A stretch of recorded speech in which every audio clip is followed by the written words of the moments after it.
Hi. Can you all hear me? Yes. Great. Welcome everyone. My name is Fatou. I'm with SSC International Forum. As a lot of you may know, we are an international network which gathers SSC actors, SSC leaders, and we work a lot in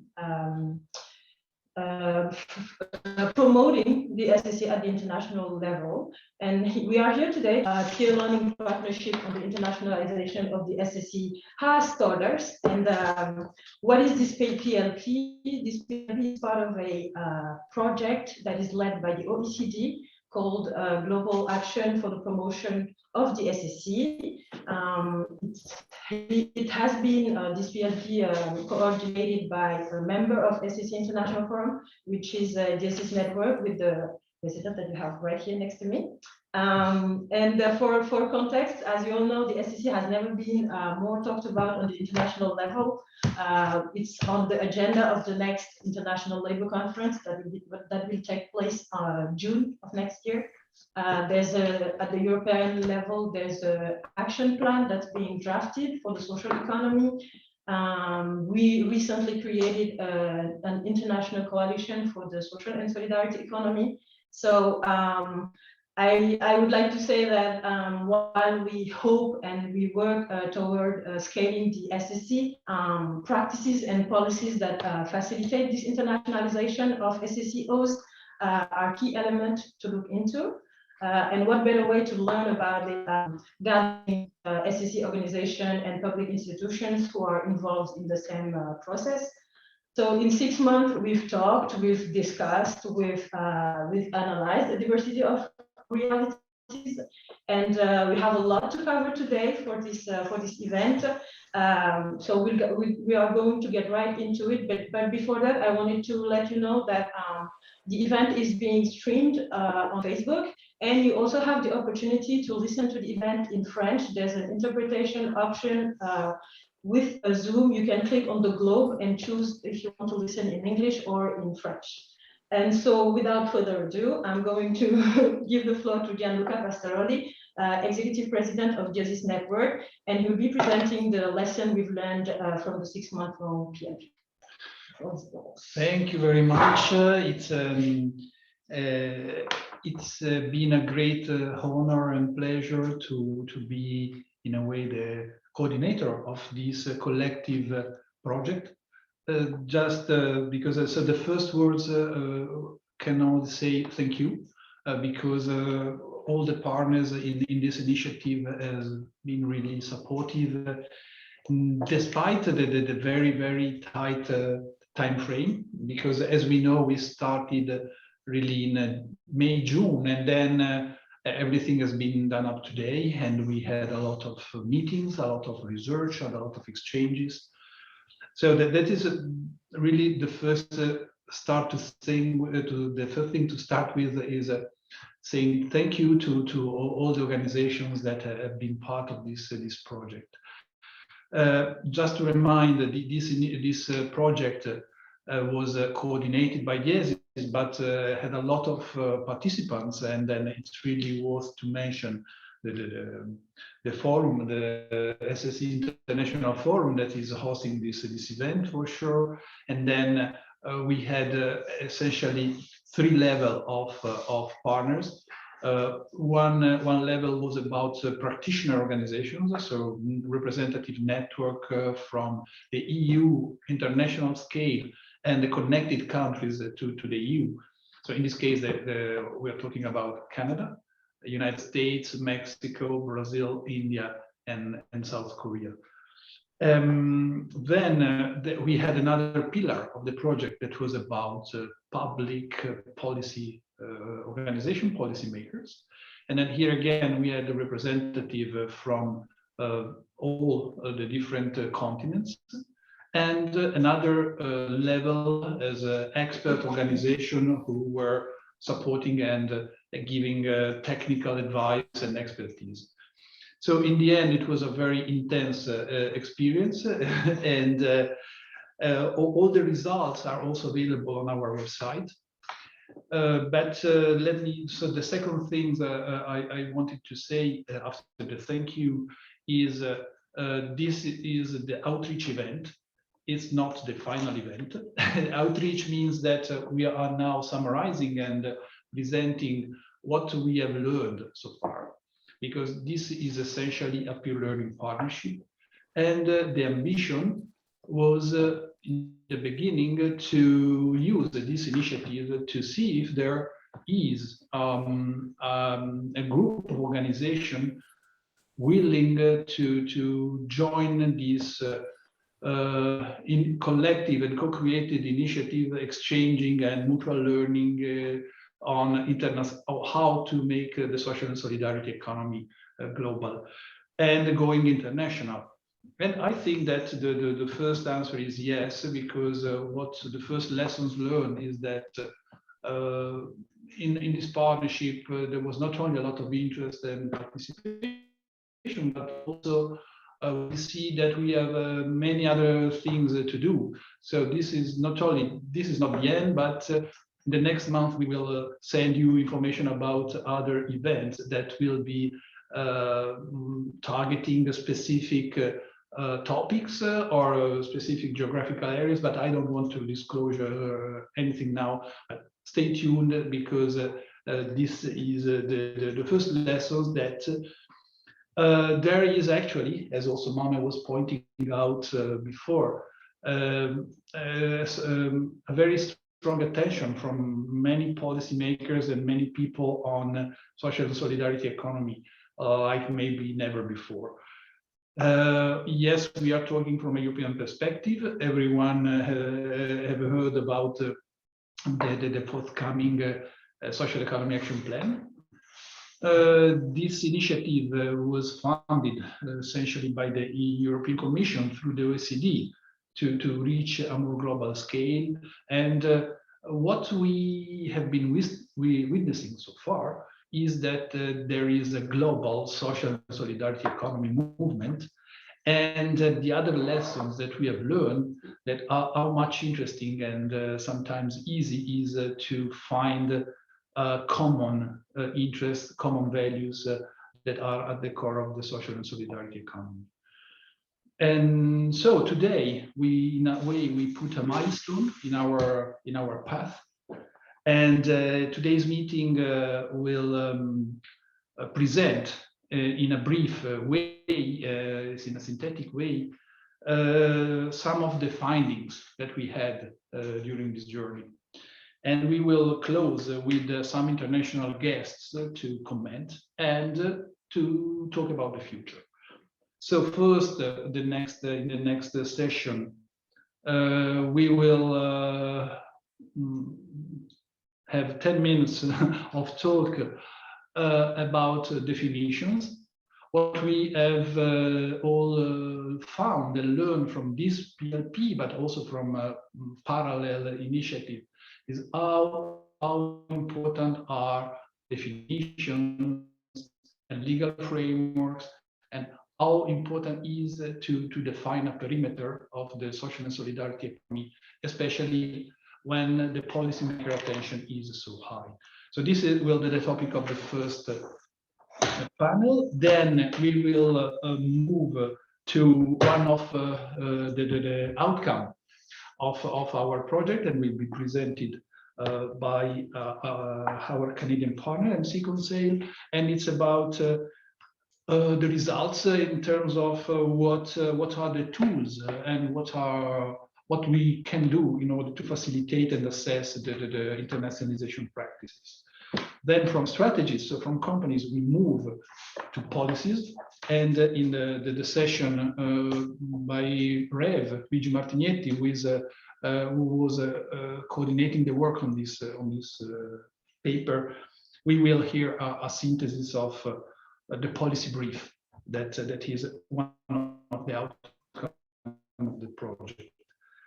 In the definition of the perimeter, we will have the ESIS expert Samuel Barco. All the participants, you have met him many times during the course of this project, and also Giulia Galera from Eurix and MS, one of the most renewed experts on our sector. After that, we will have a presentation of experiences that they will be in a way individual or national, but the participants will be also give us an overview, an outlook of on the general topic, and this will be moderated by Martin van der Boer, where we will have MBA Clusa, and we will have SSE from South Korea and from India. Then, last but not least, the outlook to what are the next steps, what the European Commission is envisaging with the action plan and other initiatives. We will greet here the ILO and the United Nations Task Force on Social and Solidarity Economy, as well as other international level player to give us about a few time. You know, all these online meetings are very short in time. Nevertheless, we will do our best to concentrate our works. So that's why I stop here and give you back the floor, Mone. Great, thank you. Thank you, Luca. Thank you. I'm sure we'll have a number of reactions during the event, and we'll try and get to those as quick as possible. So just like Luca said, we're going to talk about the definition of the SSE. When we talk about SSE, what do we mean by that? Why is it necessary to elaborate the parameters of the SSE identity? And so to talk to us about such a wide subject, we have Samuel Banco, a senior expert on social entrepreneurship policy at Justice Network, and Giulia Galera, senior researcher at the European Research Institute on Cooperative and Social Enterprise. Samuel and Giulia, the floor is yours. Thank you. It will be Giulia, the first one to start with the definition on social and solidarity economy and why it is important for our project. And I will continue with the definition of the other pillar of the project, which is internationalization of social and solidarity economy. Giulia. Thank you very much, Samuel. Can you hear me? Yes. Okay. So sorry, I have to keep my camera off because I have a technical problem, so apologize. Okay, as an umbrella concept, the social and solidarity economy brings together two different perspectives, namely the perspective of the social economy, which includes cooperatives, associations, foundations, voluntary and community organizations, NGOs, and the perspective of the solidarity economy. The economy refers to entities that are more transformative in nature. They seek to transform the whole social and economic system. So when compared to the social economy as an approach, the social and solidarity economy is more inclusive and politically oriented, and in attempts to capture also new, not yet institutionalized entities, energies, and inclinations to self-organize that come from civil society. But what makes social and solidarity organizations different from investor-owned enterprises? Social and solidarity organizations and enterprises are distinguished from conventional for-profit enterprises, firstly by their objectives, which are other than the maximization of profit for investors. So depending on the organization, objectives may include the explicit pursuit of the interest of the community, as it is the case of social enterprises, or the interest of a particular group of stakeholders, as it is the case of consumers, for instance, in consumer cooperatives, or workers in labor cooperatives. Secondly, social and solidarity economy organizations are inclusive in nature, which means that they actively engage through various means the concerned stakeholders having different relations with the enterprise, such as workers, users, volunteers, donors. So condition for being part of the sector is compliance with a key criterion, which is the asset lock, which is actually meant to ensure that the objective pursued by the social and solidarity economy organization will survive over time.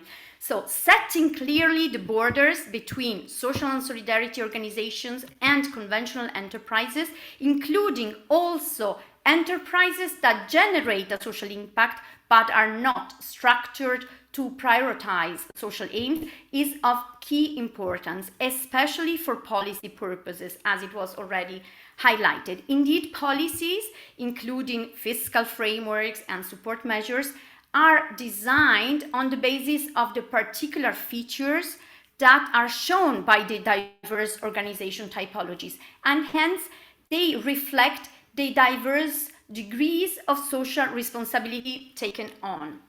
So, having said so, from a legal perspective, the most recent trend has been to shift from the recognition of specific fields, such as, for instance, work integration, and specific legal forms and qualification, such as, for instance, the social enterprise, towards the recognition of wider general interest aims, so a wider set of general interest aims, and also a broader phenomena. These broader phenomena are named and defined by law in different ways, depending on the country traditions, cultures, and legal system. And existing framework laws, if we look at Europe, either refer to the social economy, or to the social solidarity economy, or the third sector, as it is the case of Italy. But more and more countries are actually using the social and solidarity economy as a conceptual framework in their framework laws. This is, for instance, the case of Bulgaria, France, Greece, and other countries. And broader approaches, such as the one mentioned, are in general to be welcomed because they contribute to greater conceptual clarity and have a relevant role in resolving the fracture between also different entities, such as traditional social economy organization and social enterprises. So just a last remark, the impact of legislation has been beneficial when the concept introduced by law did actually manage to capture dynamics that were taking place on the ground and was not imposed artificially top-down. So this is something that is very important to take into account. Thank you very much. Thank you, Julia. Julia is a wonderful expert on legal frameworks on social economy, on social solidarity economy and social enterprises. So it's always a pleasure to have her on board and give us a general view. I want to clarify a couple of things before entering into the second pillar, which is the definition of internationalization. This is a project that is aiming at, policymakers on one side and senior managers on the social economy organization. This is why it is important to clarify the limits, the scope. Are we talking about? Because if you want to set up a policy, you need to know what is your target and what is your, the policy about. And that is why we consider that definitions are very important. And also for managers that have to engage in a policy or having support, or that they want to engage in an internationalization process, okay? And then I just got into our business here, which is internationalization. Internationalization is an issue that have been, let's say, changing from, in the last decades. And before we were talking about trade, most people were talking about exporting goods, importing goods, etc. And so we started to see in the literature more interest in internationalization. There are not very clear in research definition of internationalization per se. The most relevant, I got two of them, and to tell you, the most generally used or accepted widely accepted in literature and research is that internationalization is the process of adapting firms' operation, strategy, structure, resources, etc., to international environments. Okay. In the case of internationalization on social and solidarity economy, there is a much complex one, and it is the definition by Sarah, which says the recognition. Internationalization is the recognition, formation, evaluation, and exploitation of opportunities across national borders to create new businesses, models, solutions for value creation, including financial, social, and environmental. So if you see, these two definitions are somehow, the second one is especially complex. The first one is trying to give us an idea that we are in an international environment and we do many stuff there.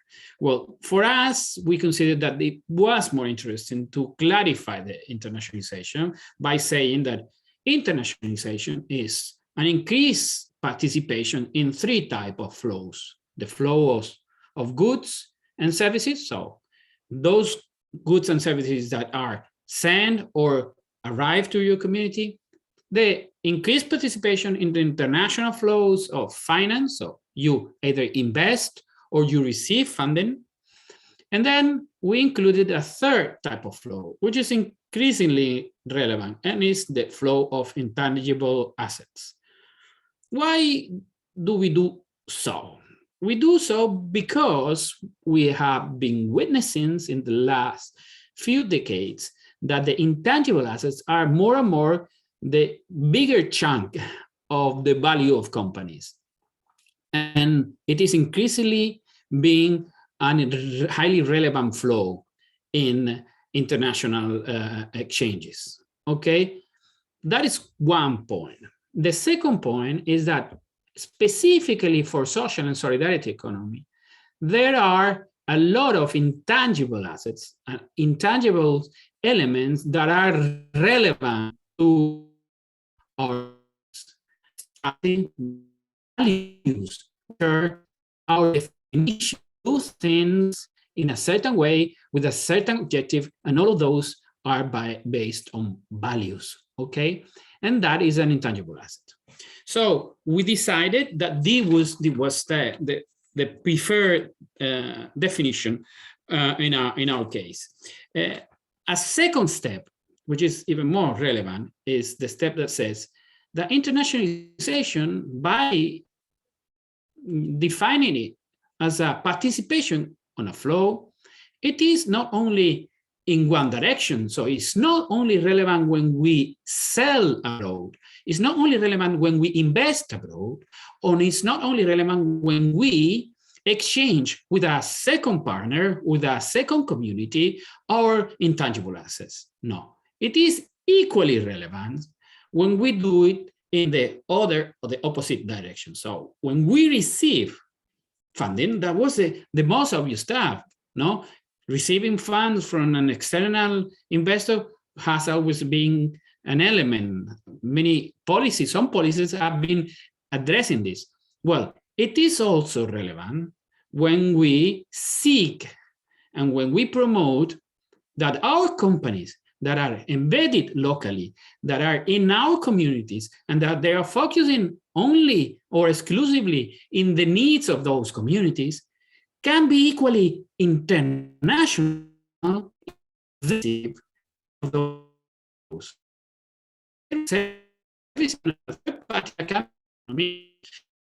If they're funding from an impact investor or from a foreign investor that is interested in investing in local communities doing good, and if we receive those intangible assets by means of, business models of intervention, software, patents, etc., etc. And that is what have been missed in most of the policies and in most of the analysis of internationalization and social and solidarity economy. But before we finish, I want you, Julia, if you can, give us your views before closing, why definitions are relevant. Why do we need these definitions?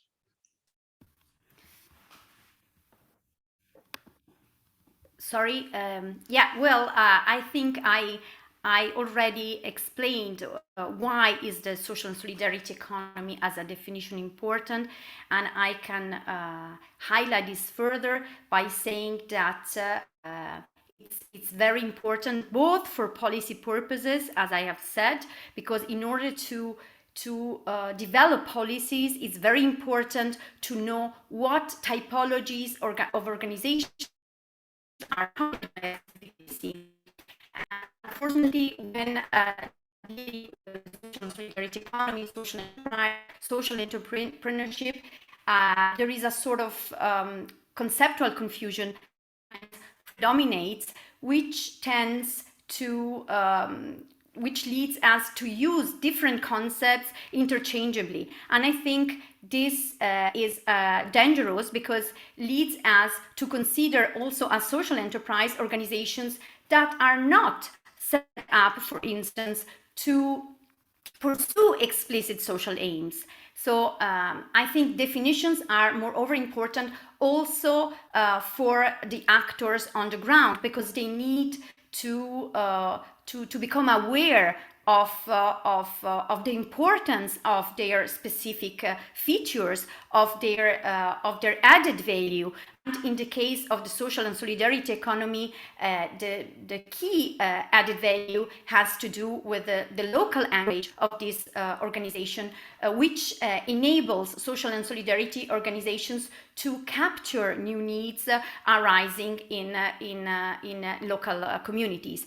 So, and getting back to also what you said, Samuel, about internationalization, I think that to fully size the advantages of internationalization, it's very important to tailor it to the specific features of the organizations that decide to internationalize.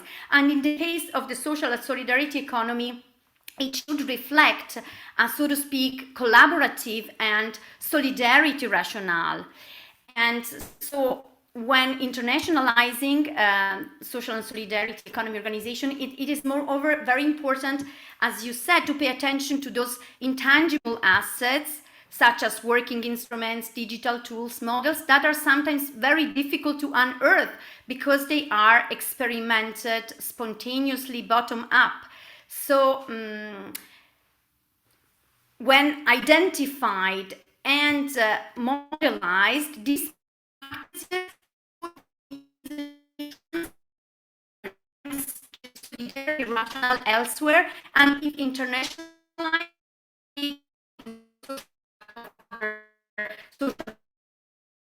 working in similar fields, or as you said, addressing similar target groups. Hence, it's very important to increase the awareness of the organization, of the social and solidarity organization, of having the capacity to experiment with very innovative pathways, for instance, integration pathways. Okay. I just wanted to add one final thing that is also relevant for definition. Definition can also make emerge the power struggle that hides behind not having a definition. Because when we start to clearly define something for a policy, when we start to clearly define something in order to take action in our companies, in our organization, is when you see the frameworks that are impeding you to take such action, or which you see the barriers that you face when to tackle that need or that social problem. And that is also relevant when we talk about definition. Thank you both. I stop there. Samuel. Thank you, Julia. Thank you for your valuable inputs. We won't pretend to have solved the question of the identity of the SSE, but I can speak for all of us when I say that you've shown us why having to set parameters is a necessity, and then you leave us with a lot to think about. So now I'm going to give the floor to Claude Dorion, Executive Director of MCO Conseil, who will be presenting us the tool facilitating the assessment of individual practices and strategies. Yes, hello.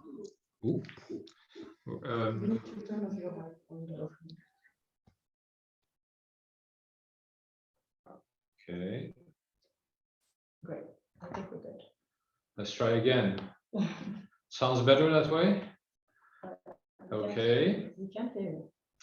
So we had at MCA Conseil, together with Centrum für Social Innovation in Vienna, the pleasure of participating in this project with the objective of offering some tools to help social economy enterprises in assessing the impact of their internationalization experiences.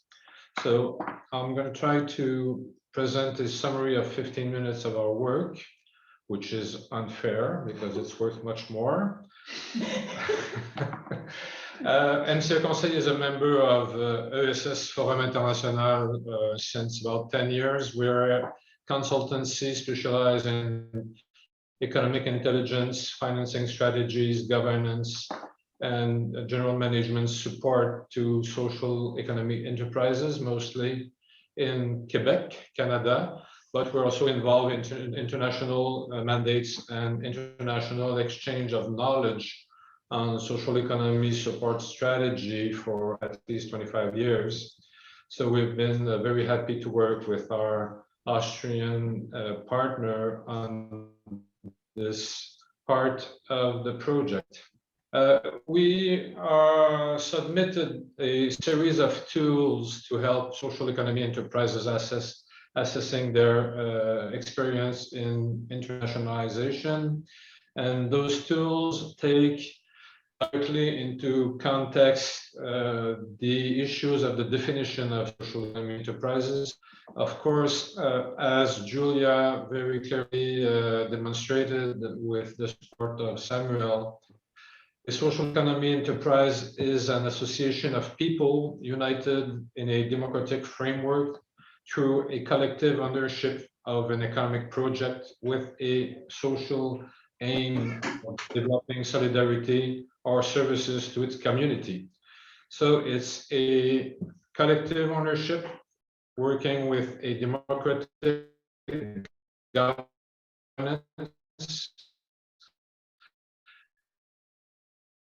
that will own and manage a business and economic activity within the framework of a competitive market by its social impact being social, environmental, or cultural. In order to do that, social economy enterprises or organization will try to meet and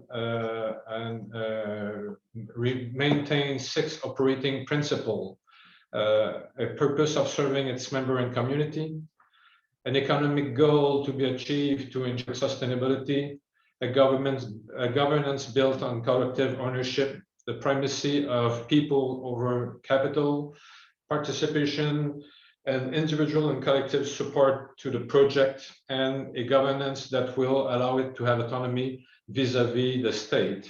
We believe that when a social economy organization will endeavor on the internationalization of its activities, this internationalization will have an impact on its capacity to meet its goal and to maintain different success conditions for its project. So the first way to look at it is through a flow chart of questions for social economy enterprises and organization in preparation of its internationalization process, with quite simple questions as why are we considering going on the international level in our activities? Is it to offer a solution, values to partners overseas, or is it to obtain solutions for our own challenges? What are we offering, or what are we looking for? Define the value proposition offered by the SSE in the internationalization process. What kind of differentiation, what kind of uniqueness it offers to its partner. In the phase 2 of prospection, where and with whom are we going to endeavor through to internationalization? Why is it a good time for this organization to go international? and what will be the best strategy? How will we be able to use internationalization to meet our goals and to broaden our impact for our community and the communities of our partners? And for all of those phases, introspection, prospection, operationalization, and performance assessment, there's a number of indicators that will allow to objectivize the rationale in the strategy of the social economy enterprise in its international expansion. This kind of analysis must be done with a 6-level process of analysis. The first one is the nature of internationalization. Are we trading product? Are we trading services? Are we exchanging knowledge? Are we looking or offering finance? Are we trading, exchanging, and developing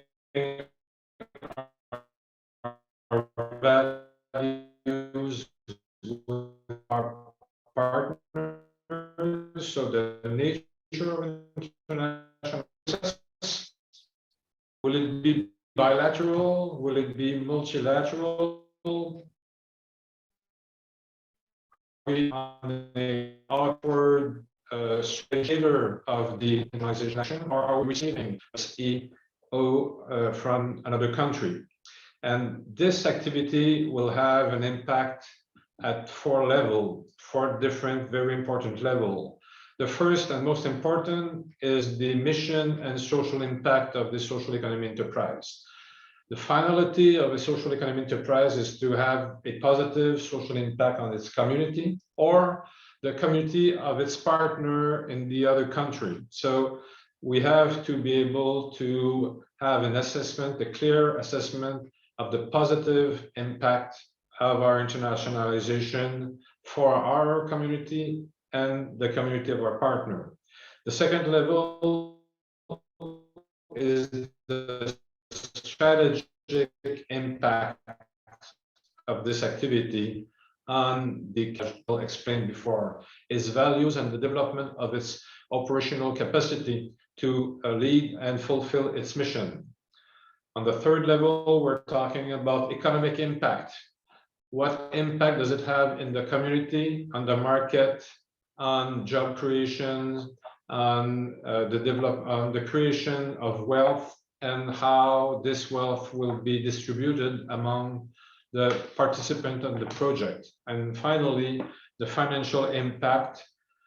Will the social economy enterprise be richer or poorer after its internationalization, and why and how and through what process this impact has evolved? For each of those levels of analysis, we developed a series of questions which in many cases are exactly the same as any private enterprise would ask itself on the impact of internationalization, but there's also specific elements and different elements where there will be a clear uniqueness or distinction with the type of analysis and the type of process in the assessment that would be dedicated exclusively to social economy enterprises. So, for example, on the mission and social impact, it is clear that, as you see on this chart, the blue section is specialized directly and exclusively for social economy enterprises, while the white elements are a shared type of analysis that would be also relevant for private enterprises. For strategic impact, you will have the same kind of separation on the type of impact for social economy enterprises and other more general for any type of organization. And those strategic impact would be on the strengthening of market presence of SSEOs on both in both countries. Would this internationalization activity would help to bring new positive regulation supporting social economy development? Would this internationalization contribute to strengthening the collaborative exchange between different social economy enterprises? Would bring better cooperative culture in the social economy enterprise in the original country, as well as with its partner? Finally, we also submitted and suggested a framework of analysis to see how the internationalization strategy and the way to internationalize could have an impact, positive or negative, on different characteristic of a social economy enterprise. So in the left side of the chart, you'll see characteristics of a social economy enterprise responding to the needs of member or community, decision-making autonomy toward the state, democratic governance of the members, economic viability, prohibited or limited distribution of surpluses, or in the event of dissolution, the remainder is attributed to a legal person with similar objectives, all characteristic of a social economy enterprise.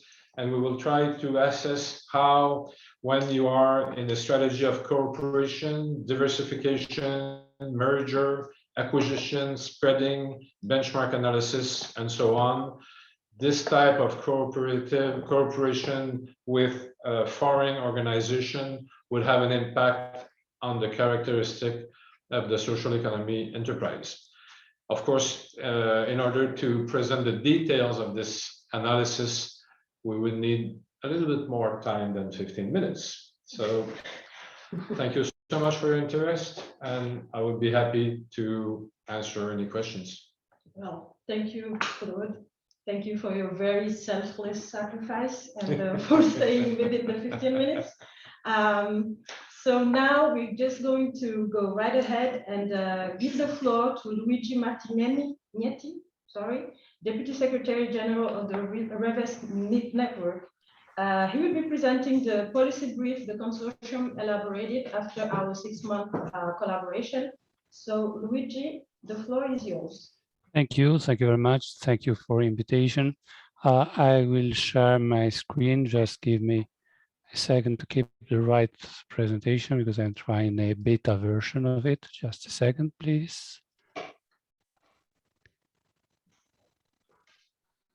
I think, yeah, correct. Now you can see the screen. As I was saying, thank you very much. I'm Luigi Martignetti. I'm from the European Network of Cities and Regions for Social Economy. So my perspective in this meeting, but also during the OLSIG project, is the one of public powers, public authorities, in my case, namely a regional and local level, but also I think we had a good view over the international levels, so the different states who have been participating in this operation. We have been trying to gather some kind of policy recommendations or policy points into a brief, because we saw that although we had around the table very good, very performing experiences, there is still a need to clarify some points and some policies when it comes to supporting internationalization of social economy players and social economy enterprises. We heard from Claude, Samuel, and Julia what is the complexity that is inside social economy or represented by social economy. So the policy supporting these complexities should not be a particularly simplified one in our opinion. So these 6 points I'm going to start right now were just the conclusions of what should be done in order to have an effective policy supporting social economy internationalization from the perspective of a public authority, so of a player, an actor that is meant to elaborate general and universal policies. Well, the first recommendation seems very easy, very simple, even banal. The social economy should participate in the elaboration and design of internationalization policies. We heard from Claude that over 15 impacts, 9 are specific to social economy. So we couldn't imagine that a internationalization, support to internationalization policy should, for social economy, should be an appendix of internationalization policy that most of our public authorities actually have. There will be some examples presented later on during this meeting, but I think that there is one of the cases we've been studying, the case of COP cycle from exchange between Mexico and other countries, is a very good example of that. The flows of values between the different participants in this operation were so complex and so cross-cutting that wouldn't be possible just to imagine that the public authority supports, like, so to say, COP cycle to go to Mexico. It's not simple as such. There is a need of many players and many partners be sitting around this operation, and also to consider in this case that we can create a general framework, but this general framework then needs to be adapted, I would say, to each and every single case of internationalization, but not being this possible to most of the cases. In most of the cases, we should be flexible enough to adapt to different conditions. The second point is about public actors and social economy being equipped with necessary skills to build internationalization policies. Very often, these kind of policies, which are mainly exchanges, commercial exchanges, are followed by or are developed by a specific sector into public authority, and very rarely this sector has contact or relationship with the social economy, which means that maybe it doesn't have the right skills, probably doesn't have even an idea of the complexity that was presented by Samuel and Julia on what is social economy, and also on the definition of what is social economy. Obviously, there are examples. One should be quoted, that is Acció in Catalonia, where we have not only a department dealing with social economy internationalization, but also a joint work between this department and the Department for Social Economy within the region, within the regional authority. Maybe I'm going a bit too fast for the interpreters. I apologize. This kind of experience tells us that we need to equip, to provide the correct skills to all the parts involved in this kind of policies. The third point was very much underlined by Samuel Barco, is the importance to assess inwards and outward exchange flows with the same attention. When we talk about internationalizing commercial activities, so economic activity of enterprises, we focus very much on the benefit for the enterprise. That is, the flow coming into the enterprise. In the case of social economy, we should understand also what is the value generated in the communities, and also what is the value generated in the original community and in the final community. So there are different flows. We said inwards and outwards, but probably also this definition is a bit limited. If we have a look at the experience again in Mexico of Rolando Juntas, but also Koika in Korea, then we understand very easily that the flows are really running around. They are not inward and outward, maybe is even too simple, but still, at least these two dimensions should be correctly assessed. So with this needed, we need this kind of instruments that Claude was presenting in order to assess all of them, and this should be included into a policy process. The fourth point is about the fact that these processes are long-term ones. Nobody can expect or imagine that a process of exchange based on social economy enterprises could provide effects immediately in all the players involved. I mean, not all the flows will run at the same speed, I would say. So we will have impacts that will come probably in a rather short term, but we will have others coming in longer term. So what this means that we need a patient strategy and a patient policy to provide really value to these internationalization processes. We have very good examples. The Scottish Social Enterprise Action Plan that has a dimension on this, on a very strong dimension on internationalization, is a 10 years long strategy. Is not something that will end in a couple of years. The fifth point is about the need of increasing the opportunities to meet. It's not only about B2B. It's not only about identifying market potential or market possibilities. It's really allowing all kind of transfers between different experiences of social economy. This is what we are doing right now, for instance. This is an occasion to meet. Even if we are not producing immediately tangible value, we are producing an extremely important intangible asset.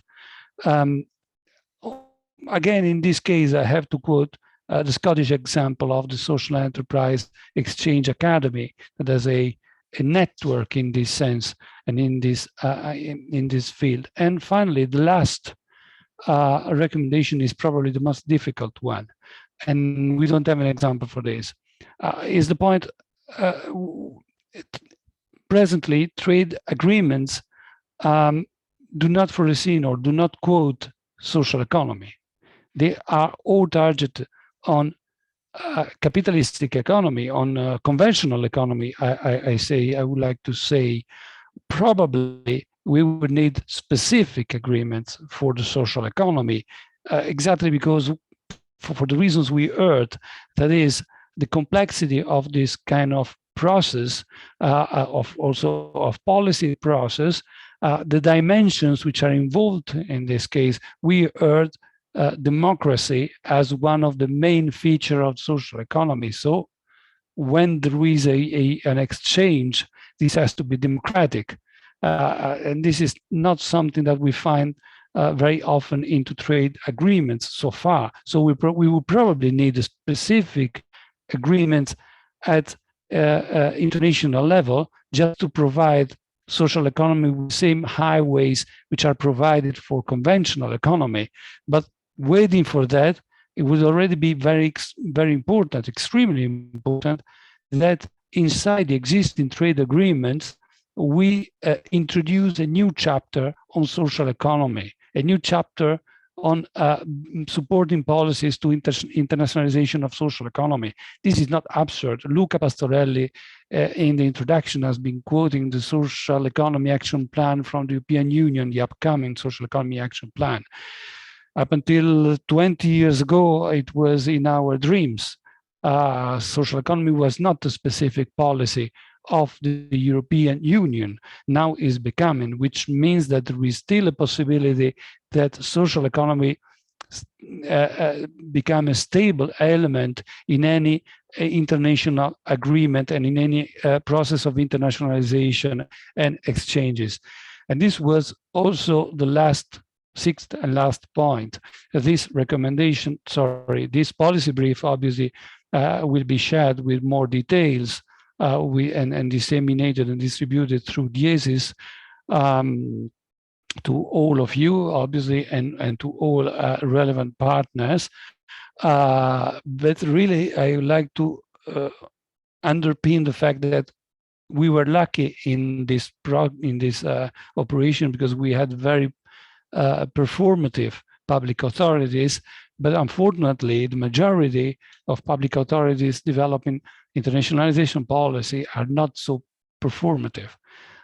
So we should still work a lot, and I think that with the help of the OECD, with the help of the European Commission, and with the help of the ILO, we might really improve substantially the capacity of social economy to produce the same positive effects it produces on the territories, also in an international dimension at international level. Thank you.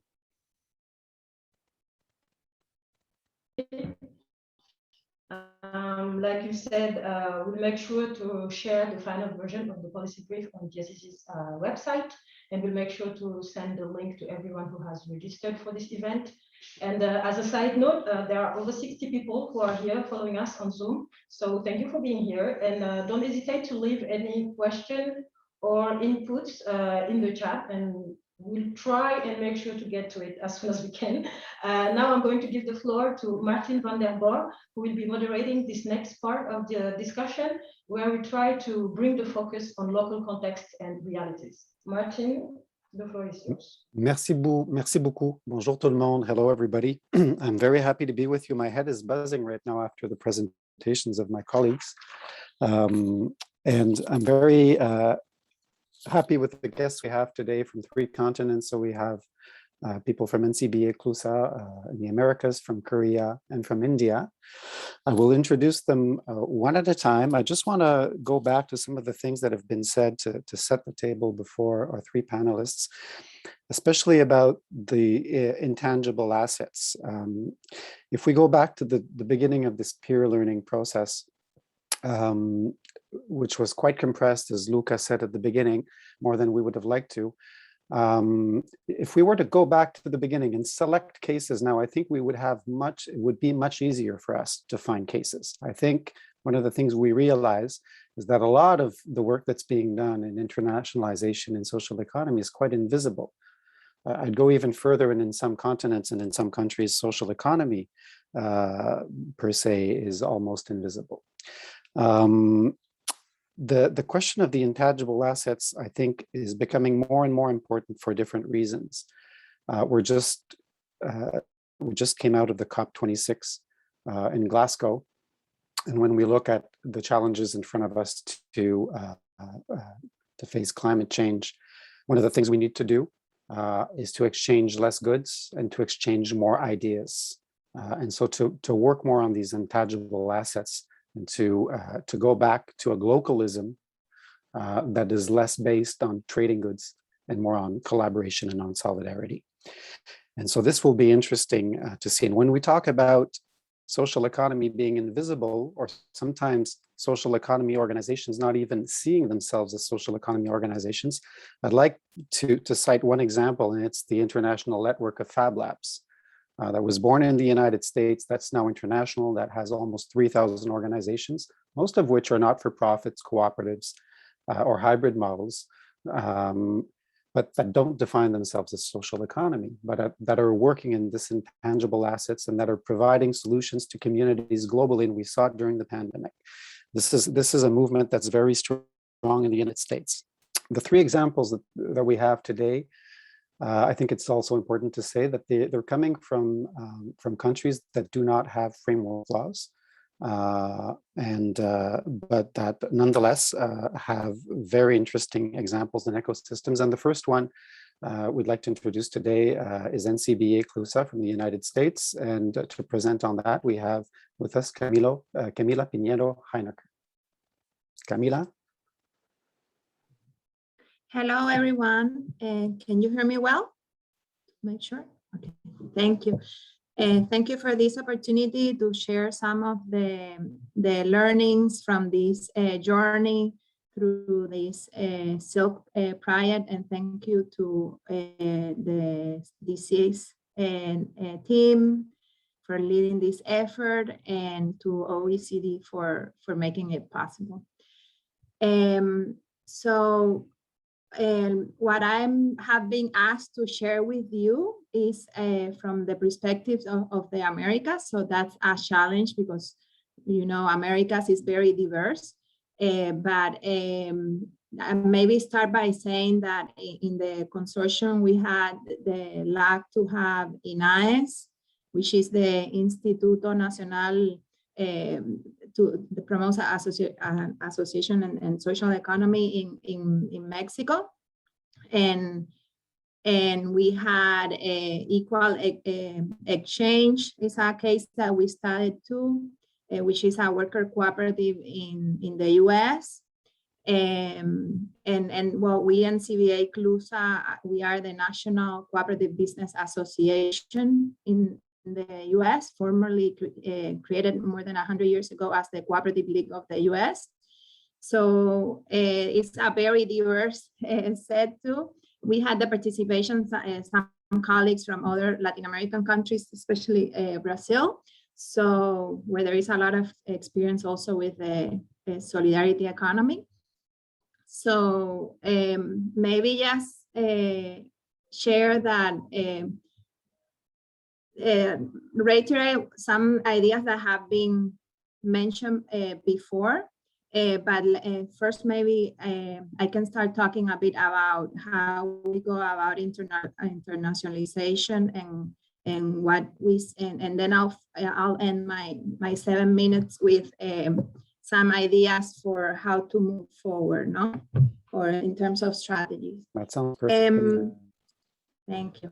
So NCBA CLUSA, as mentioned, it represents the cooperative sector, but since after the Second World War, the cooperative sector in the US took a very active role in supporting the cooperative sector in Europe to help with reconstruction after the war. So you can see from that there has been this process of internationalization happening for a long time, and it's just that we have not been referring to it, but it has existed, no? It has been said before. And so currently NCBA has a branch which dedicates to international development with the focus of supporting cooperative sectors in other countries. And we do that thank you to the funding of different donors, from the US government to other governments to private foundations. And our goal is always to develop that transfer of intangible assets, no? Like develop skills and capacity in other local organizations in other countries. And it's, this is something that we call it's our NCBA CLUSA approach, or working together system approach. And we basically we seek to develop these capacities in local organizations, not just the primary or higher tier cooperatives themselves, but also entities like INAES or the cooperative apex organizations, or any organization in the country that has the mandate to support the cooperative sector and provide services to it. So that's just to mention that ourselves, we also have been engaged in internationalization and actively do so. Right now we have around 20 projects in more than 20 countries, and work with around 3 million people who benefit from this project every year on average. Work with around 3,000 organizations. And so in regards to INAES, it's very interesting because what we learned is that well, in addition to the fact that Mexico has been leading the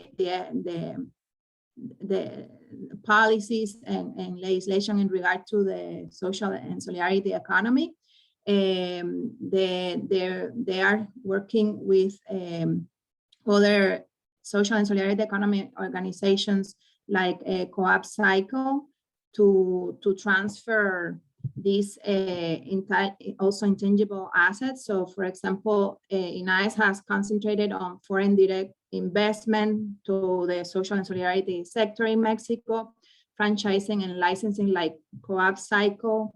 We don't have much time to talk about it, but it's a federation of delivery cooperatives, and also collaboration via multinational networks, as well as research and innovation and dissemination of best practices.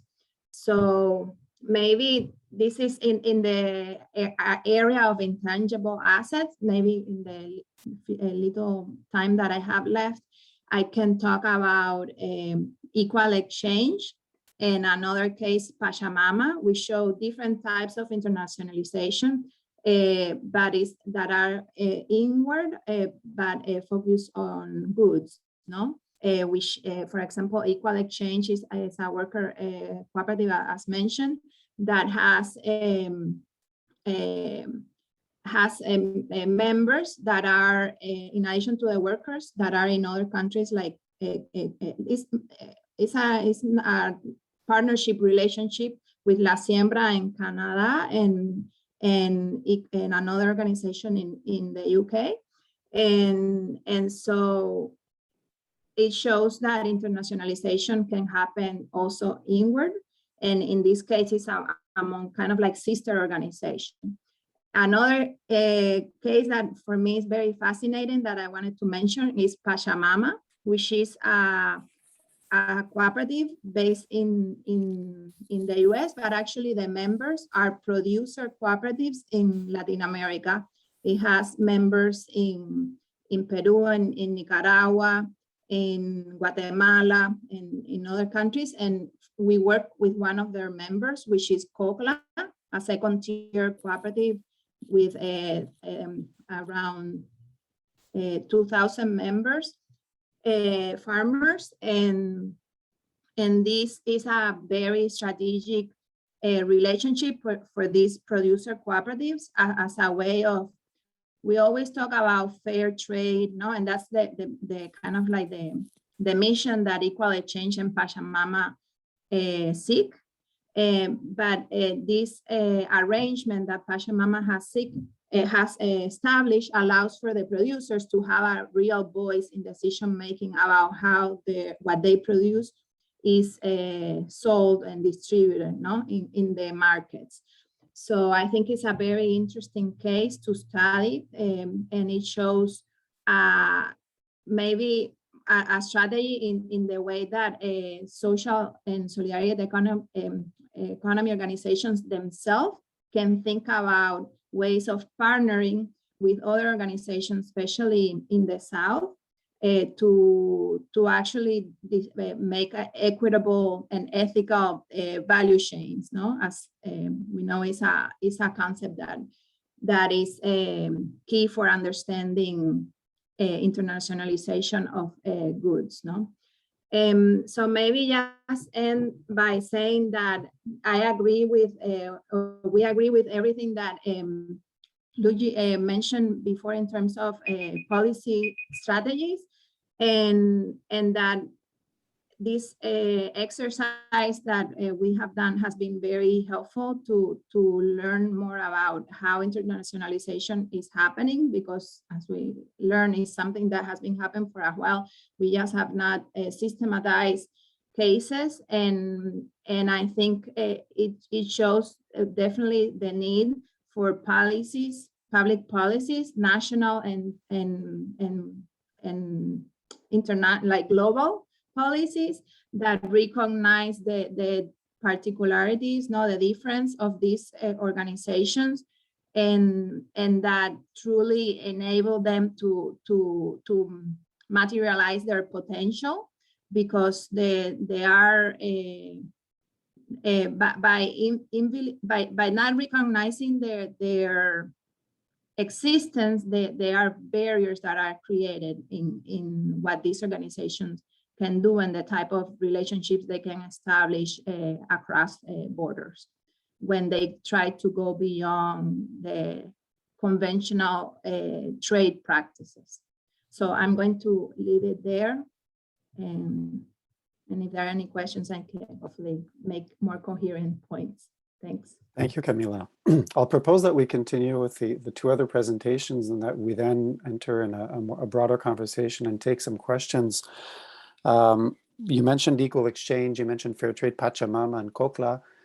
Going back to Luigi's comment on including social economy within trade agreements, I think we see there that social economy has been present in trade for a long, long time, for over a century. Most of the food we produce, and so fair trade is mostly food, it's also crafts, but is a good example of the presence of social economy within international trade networks. And I think it's long overdue that we recognize the contribution of social economy and its specific needs within that area. So we can loop back to that later. I would like to go now to the Korean Peninsula with our friend, I think Young Kim will be presenting for SSC Gov. Also, I think present in all three flows, a very strong presence also in intangible assets with a strong solidarity component. And more so, over to you, Young. If you have a screen to share or a presentation, I think you are authorized. I think Paul has well, hello, Martin. I'm gonna just go without the slides. Just That's perfect. I'm gonna just share some of the lessons that I have learned from these exchanges for several months, and also I'd like to give you a very brief sort of overview on what the situation or environment around surrounding the internationalization of the SSE sectors in Korea looks like. First of all, I'd like to thank you all, especially ESSFI, to give me a chance to share my views. For let's say about 6 months, I guess, I have really learned a lot from the many fascinating cases around the world on the social and solidarity economies internationalization. And actually, it was a very eye-opening experience because in Korea, internationalization of SSC sectors or organization has not been discussed much, to be honest, because in terms of the internationalization, and when you mention it in Korea, I would say that many people from social and solidarity economic sectors would understand that as a sort of only exchange of goods and services, especially outward. So, for instance, many social enterprises or cooperatives would think when they heard about internationalization, hey, that's just about exporting our goods or services to the foreign market and nothing else. To policymakers, on the other hand, that's more or less in terms of direction of flows of exchanges. I mean, it's more or less inward process. So they are more interested in learning from the best practice in foreign countries. And so basically in this case, the foreign experiences or foreign organization would be a benchmark, not more than that. So that's why I guess many Korean policymakers as well as people, social and solidarity SSC organizations have have have not had much interest in having international collaborations until the 2011 or 2012. What happened then? We had sort of very innovative leadership in many local governments, including Seoul metropolitan governments back then. And they have realized that, hey, in order to boost the social and solidarity economy and social innovation, we need to go over just, getting some information from outside, or just tapping into the sort of foreign markets if there is any possibility for social enterprises to export.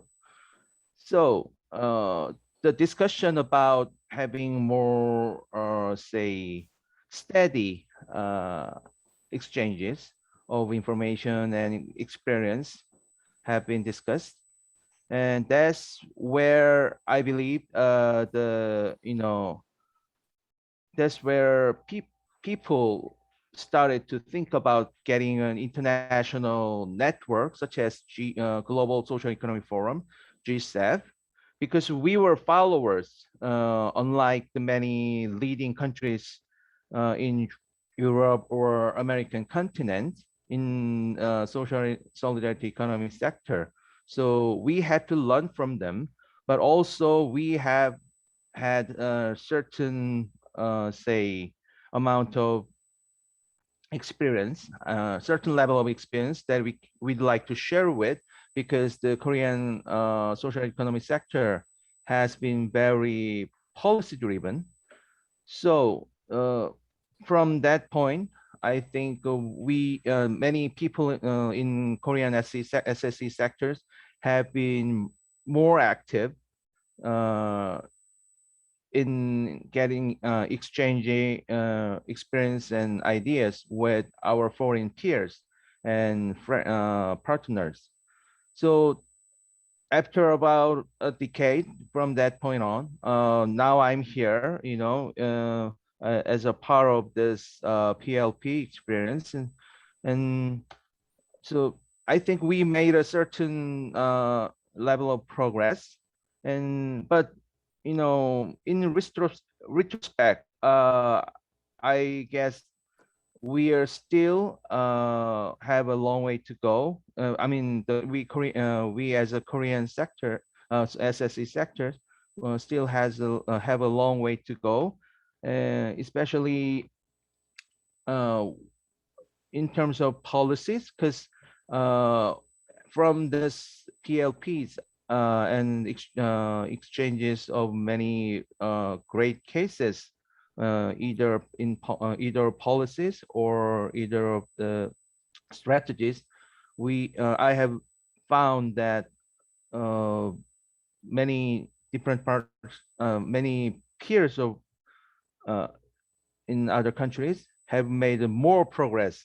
So they are way ahead compared to Korea. So I I I felt like we have to follow up and catch up with more efforts. And two cases were especially very interesting, and I think that could be very influential to Korean peers from the cases that we have discussed in this peer learning programs. One was INAS program and internationalization policies, and the other one was the Scottish program of internationalizations. Why? Because to be honest, although we have a lot, the central government, I mean, the national government of Korea have been developing very many, say, policy programs, especially over the last 5 years, to develop the social and solidarity economy as a policy vehicle of regional development. But still, we lack the internationalization focused policies. But these two cases show that the national government or the national agency have been working really hard to develop the internationalization. So I think that those two cases could be another benchmark for the Korean national government. In terms of the local governments that I'm working with, they've been making a lot of endeavor to learn from the benchmarks or best practices of other countries, as I mentioned, and I think we could have done better job, just not just learning, not just going there or getting some information of the best practices, but we can get more. We can have more. We could have more, say, steady flow of information or experiences, not just going there as a study visit and getting some reports and probably making, some, well, adopt those best practices into the Korean context and start a new policy program. That has happened, but still, this flow of information or experience is not very steady, except for the participation in the global or international network, such as GSEP. So I think Korean local governments also have a lot of work to do. So I'll probably stop here and intervene later on. Thank you very much. Thank you so much, Yong.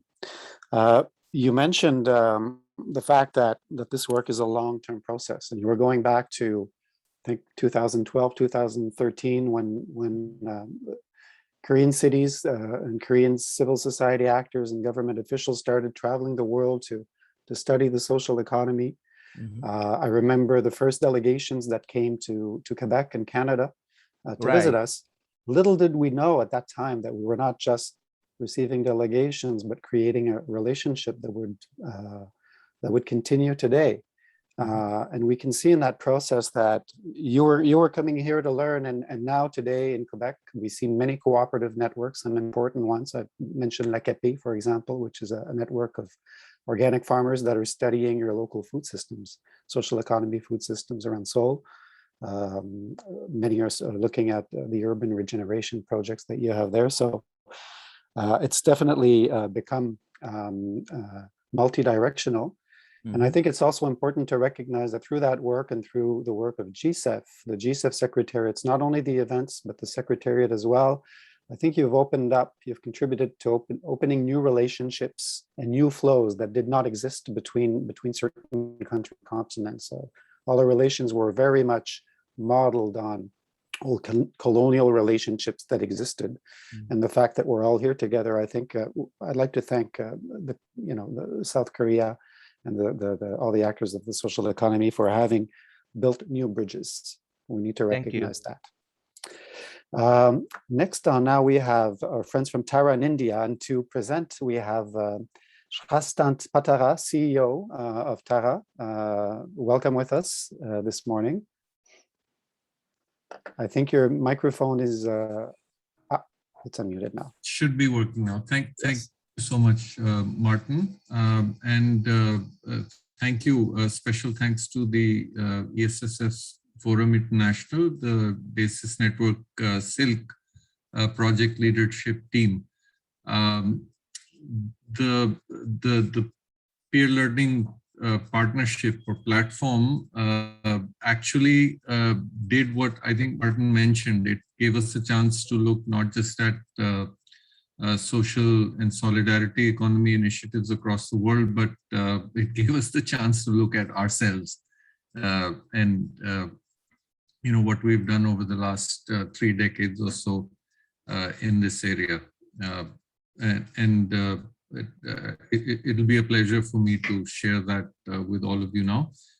If it's okay, I will use a few slides.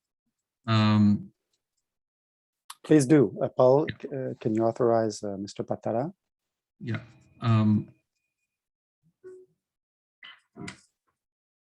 For some reason, I'm having a little bit of trouble with it, but yeah, it should work now.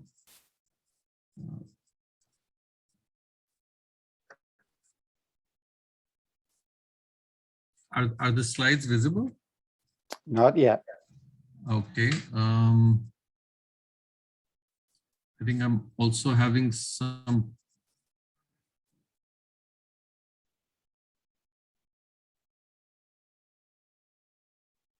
Did we just lose Mr. Patara? I think we did. Yeah, it looks like. It's looked like he disappeared. I have many people on my window here, so. Okay, well, while Mr. Patara reconnects,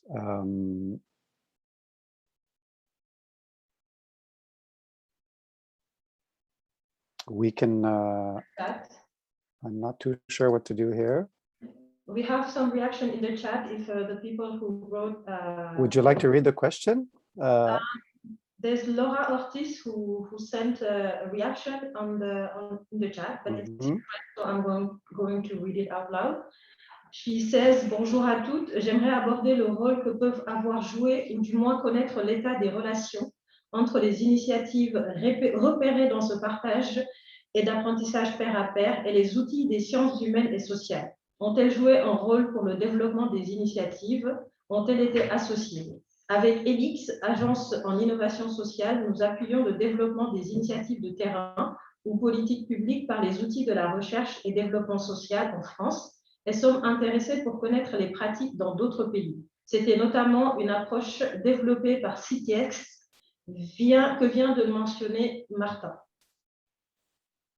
So, so a question on the contribution of, I think, knowledge transfer through social sciences to the co-construction of public policy or the advancement of internationalization. A quick translation on my part.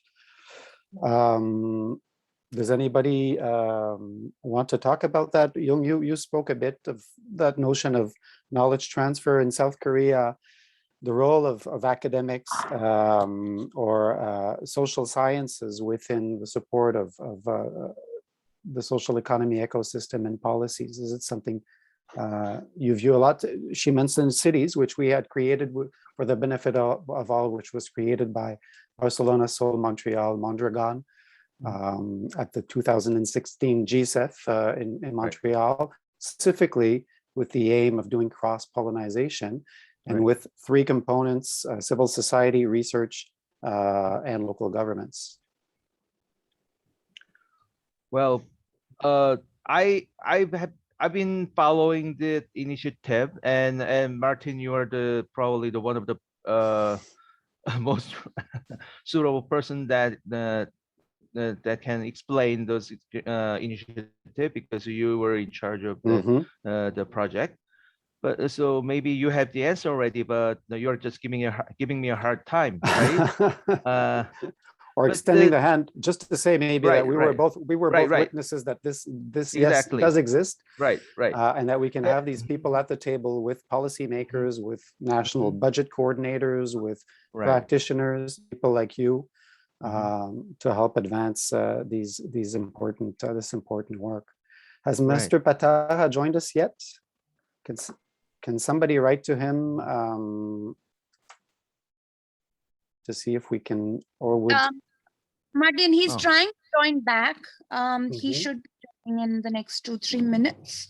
So sorry about that. He just completely lost network. Okay.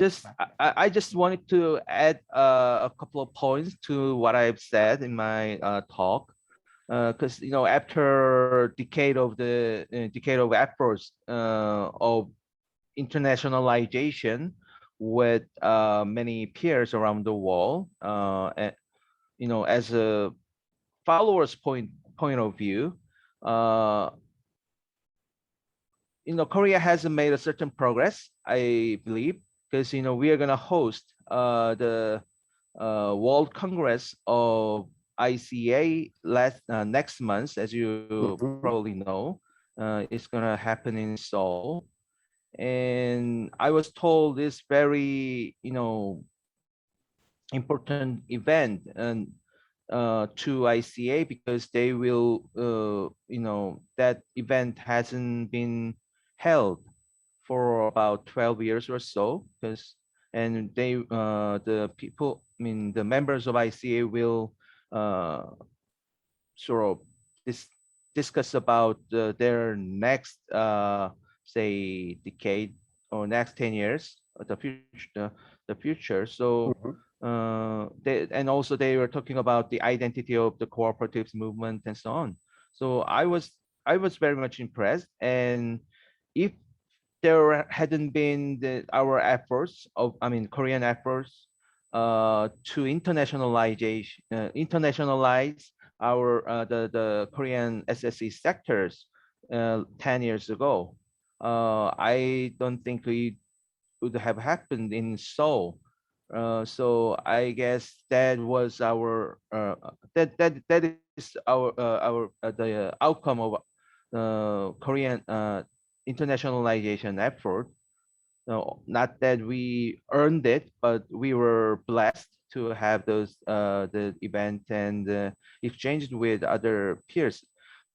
Having said that, I'd like to thank the project leader of the Silk initiative, consortium, because and also I'd like to thank OECD to have this kind of international say project, because in Korea we still many politicians and policymakers think that social and solidarity economy is a minority subject, so they wouldn't care much about that.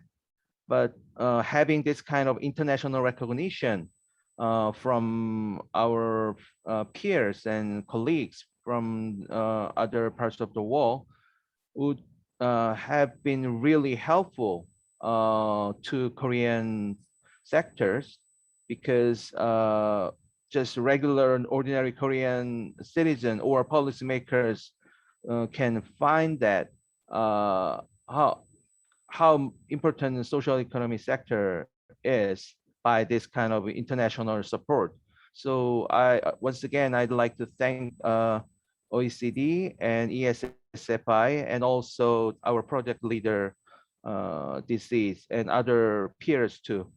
Thank you. Thank you, Yu. While we wait for our guest to come back, I'd like to go to Camille. I don't want to put you on. Yes? Martin, yeah, no, just one small thing. I think he's waiting to be admitted into the room. If someone could just help him with that. Yeah. Paul, if you're with us, can you? Yes, he's here.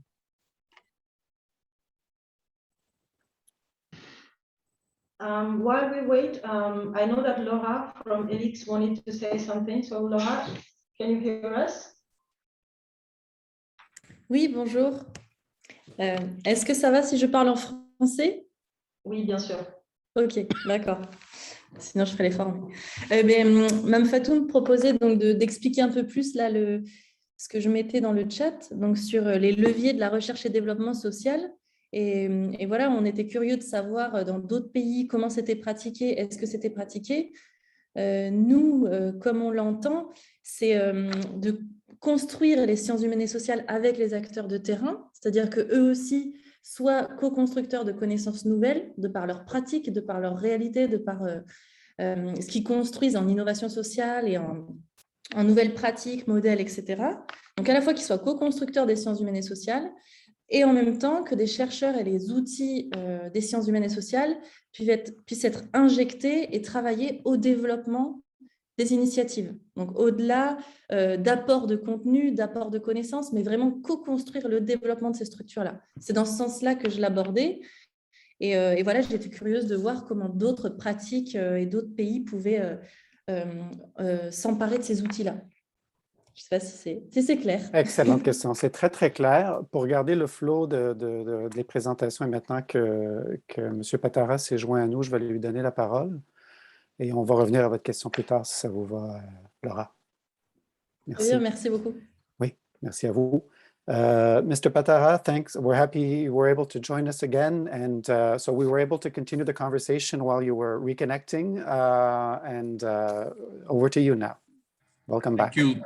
Thank you so much. My apologies to everyone. I'll try and make up for some of the lost time. I'm sharing my presentation now. Is it visible?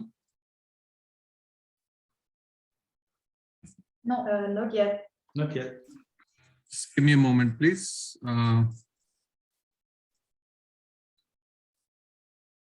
Yeah. Here it is. Should be there now. Yeah. Thank you. And my apologies once again. I'm just trying to shift it to full screen mode. Yes. So we'll share a little bit of our experiences. India is not new to SSC. In fact, solidarity has been the bedrock of our freedom struggle in that sense. And as far back as Mahatma Gandhi, the connection between solidarity and economic activity, economic empowerment has existed. And there are quite a few examples that we looked at as part of this project. Amul, the apex level dairy cooperative being one, the women's self-help group movement, more local ones in states which have a stronger solidarity-based economic activity orientation, such as Kerala, on to cooperatives promoted by the National Bank for Agricultural Development, some state governments, and now very recently, a Ministry of Cooperation formed at the national level just a few months ago, which people have mixed opinions about, because one view is that it's exercise in control that the national government wants to put on all cooperatives or cooperative-based business organizations.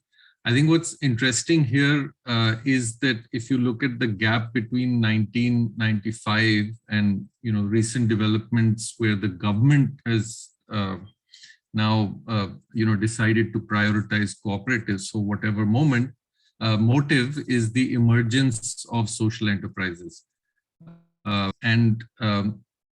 Without wanting to go too much into that, they've shared some of the objectives that we talked about earlier in today's discussion, but in that sense have had a strong growth orientation for themselves.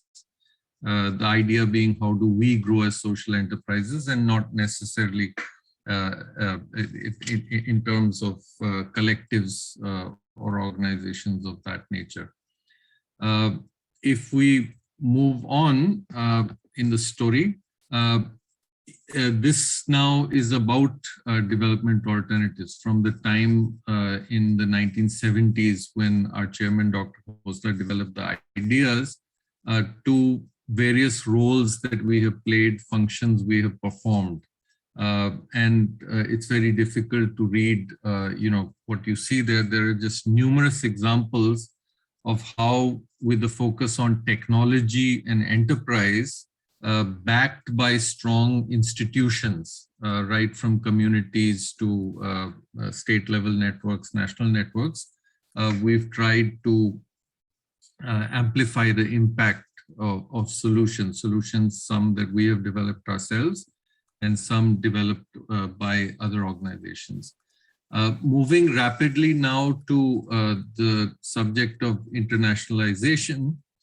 As I mentioned, we've had a passion for scale and the idea that any kind of solution that's good for in economic terms, environmental terms, and social terms goes to scale. And have had a technology focus as well, relying a lot on enterprises and then institutions, particularly leadership, often collective leadership within those institutions that empower communities.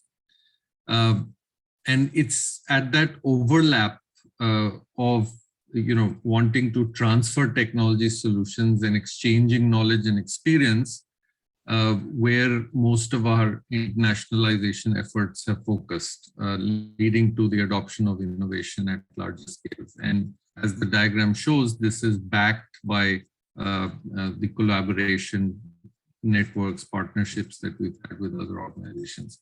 I won't spend too much time on the three modes that we have focused on the most or found to be most effective. The first is, of course, the transfer of technology internationally. The picture that you see here is of a brick kiln, a eco-friendly brick kiln that was developed in India, traveled to Bangladesh, Nepal, Afghanistan, very much in the region. And currently our largest project in transferring this technology is in Malawi, in Africa. And of course, we've listed some of the aspects. The second pillar of our internationalization experience is based on the exchange of knowledge and experiences. And this is where the diagram that you see is a most recent example, where in the area of entrepreneurship and job creation, innovation that's taking place in 3 countries with ripple effects in a few other countries, India, Mozambique, and Peru. A lot of what we are doing in India by way of developing tools, enterprise prototypes, etc., are being shared with those countries. But I think equally important, when we talk about the inflows as well, the capacities of our organization and the network of organizations that we have in India are being built through information tools that we are receiving from elsewhere. Again, without wanting to spend too much time on this, we've been very active participants. Often, I think there was an earlier reference made to intangibles. And this is where I think our commitment has been very, very strong. Not just the type of conference, but even smaller workshops, exchanges that have been taking place. And of course, we've been the recipients of a lot of information in this regard, insights, etc. We've tried in the next few slides to just put together some learnings that we've had from the project. And that's where, once again, I'd like to thank the leadership of the Silk project and all of the partners that were involved. In this process of successful internationalization, if we look at it from a point of view of an SSE organization, I think one of the things that emerged was that it's very, very important to hold on to your core values and principles. And I think the biggest tension or the dynamic that we faced here in our organization, and it exists very much in dialogue in the organization, is that tension between collective good and scaling up your own business. In the Development Alternatives Group, we have several social enterprises as well registered as companies. And there's always, this dialogue between should we just invest more heavily in building the businesses, or should we look more at collective approaches to impact? And related to that, with a whole host of stakeholders, right, from donors, multinational corporations, etc., is the importance of investing in relationships. We found, and it came through in the project, that connect with community voices, with local stakeholders, people who need to benefit from the solidarity economy, is extremely important. We take some amount of pride in our organization on being a practice to policy, on being an organization that builds that bridge of practice to policy, right from the grassroots to international thinking in this area. Then to set up what we call learning systems. This particular diagram is from the learning system that's applied to our Lakasha Foundation supported Work for Progress project that we share with partners in Peru and Mozambique. So how do you make sure that intangibles, tacit knowledge also begins to flow across the network? Benefits that we've had in our organization, some of them are listed here. I think I've already mentioned, the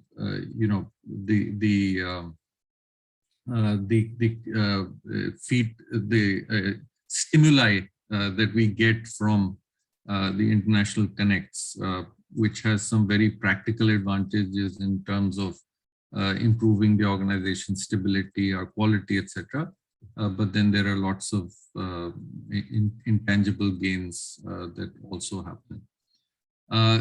If we look at a list of things that would be needed in order to commit more strongly to work in SSE or internationalization itself, we're quite conscious of the fact, and again the project threw up how specific management and leadership capabilities are required.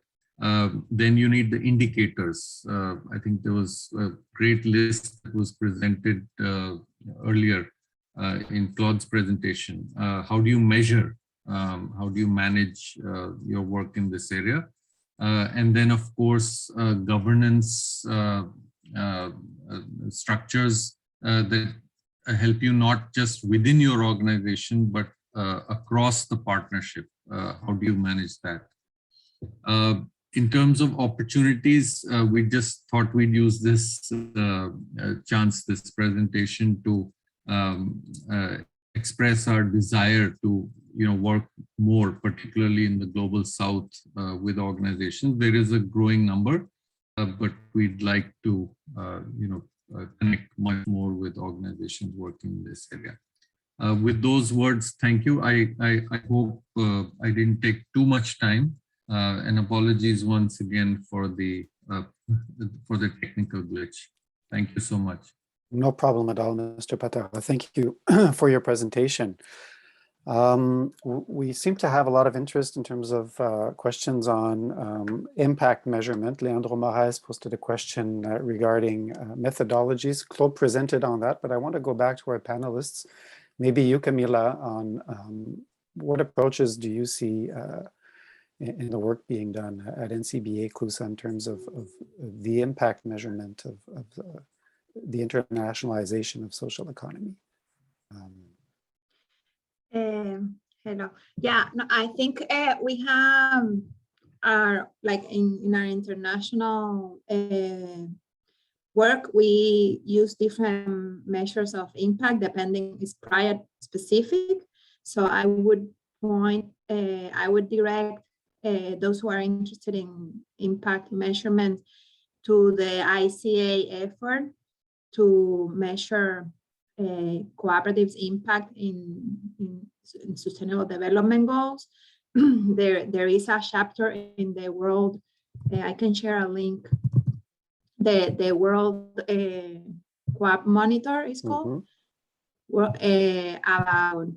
And so in 2019, the focus was on decent work, and 2020, I think it was a climate, no impact on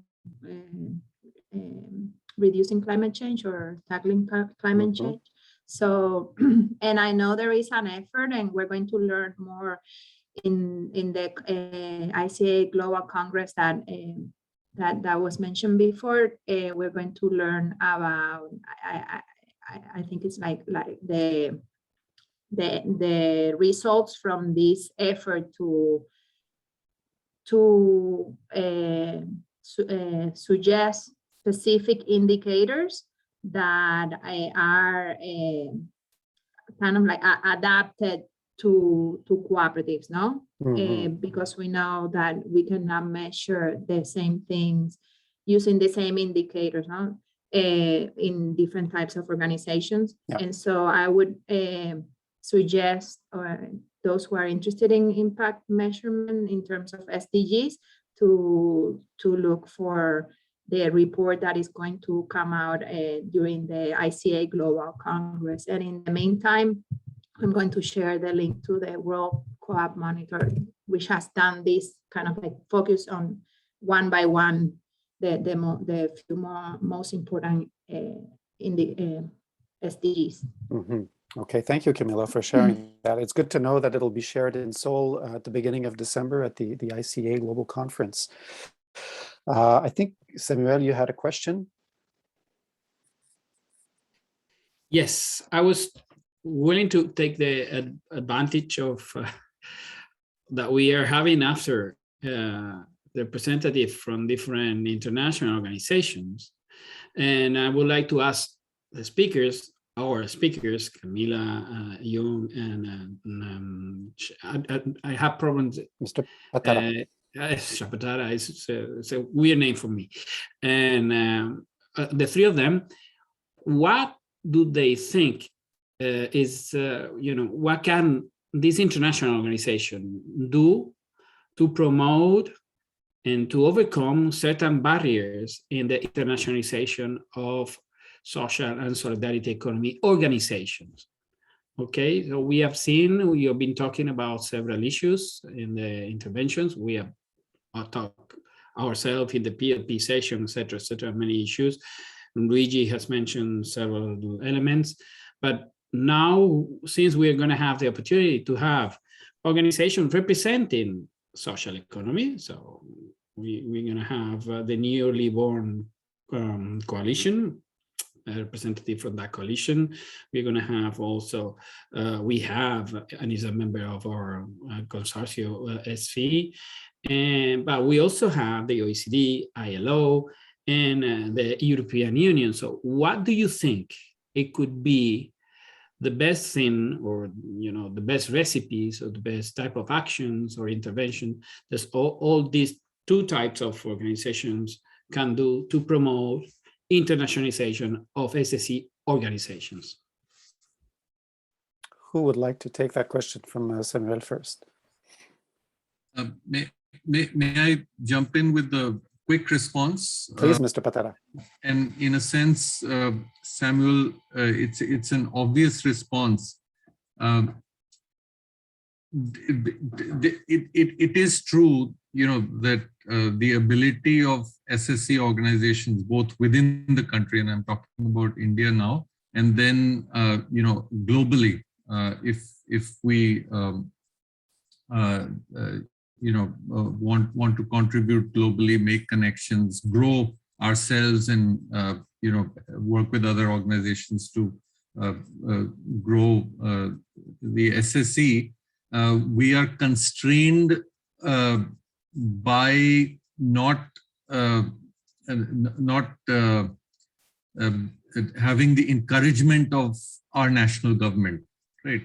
And to that extent, where the Indian government does look outwards, does look to UN organizations, or even the OECD, G20. What happens in the G20 is a significant influence on how the Indian government sets its priorities. So I would say that's my first response. The evangelization of SSE initiatives and partnerships at that global level would certainly influence our national government to let go, to deconstrain the environment, or to maybe hopefully actively encourage a global give and take between organizations.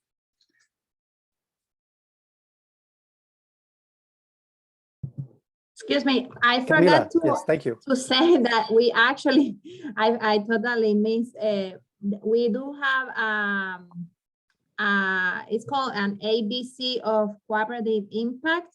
It doesn't go to defining the indicators, which is what I understand is being done by the ICA research network. And this is what we should be learning at the Global Congress. But NCBA did a study in a publication called ABC of Cooperatives Impact, and I'm going to share the link. And it goes about defining, suggesting some measurement, but it's more about defining how you should go about measuring cooperative impacts. And I'm going to share that. But it's not specifically related to SDGs. Thank you. Any reactions, any other reactions from a panelist on Samuel's question? Young. I'd like to echo what just Mr. Patera mentioned. he came up with a very nice word, evangelization. You know, so basically, as I mentioned in my talk, I think getting a support, international support from the international organizations such as OECD or EU or ESSFI would be really helpful to some players in the certain some countries, including Korea, because although the national government of Korea is really into the developing the social and solidarity economy, but you know, the policy, I mean, the political situation, political landscape toward social and solidarity economy could change anytime, which has happened in Seoul, for instance, recently, as some of you probably heard. So I think getting this kind of international recognition or support by collaborating with international partners, peers, would be really helpful. And also, to Samuel questions, I just wanted to point out one thing. So the more we meet, no, the more often we meet, I think the more impact we can make. That's my belief, and that's what I found from this exchanges throughout last 6 months. So I hope that this would continue. This kind of initiative could continue, so that many more people can join this international exchange of information and experience. At least I have learned a lot. So thank you. Thank you, Yum. Thank you so much. You mentioned, we talked about the political risk that in some countries social economy can face when there's a change of government, whether it's a local government, like in South Korea, I know following the elections, I think in Busan and Seoul, or major changes which will have impact on the sector. The United States is a good example where a political shift in a bi-party system can have a tremendous impact on policies and on the sector, either at the state or the national level. Mr. Patara, you mentioned, that need in India as well, and in other countries, it's the case. Quebec social economy is more of a consensus, has a wider consensus in the political spectrum. So what I hear is that these international collaborations and the work that's being done within the international networks is extremely important to help further those questions, so that within the national context, people realize the importance of social economy and the potential it has. It's also, so unless, if there's no other questions, I don't see anything in the chat. I'll open it up. Luca? Yes, it's not really a question. It's a more a comment, and to react to what Yoon was saying. This is for everyone. So we are here in a phase. We are closing officially, in the sense, but formally, not officially, formally, this project. But the idea since the beginning was to use this opportunity, building a website that will be still on and open to everyone, and to populate this website and use it. Now we are in a way forced and also used to take advantage of these technologies like Zoom and this way of meeting and so on. So let's not stop here. The Silk website, the Silk community, and at least I can speak on behalf of Diesis. We are at disposal of all the people, practitioners and partners who want to use these further meetings or activities.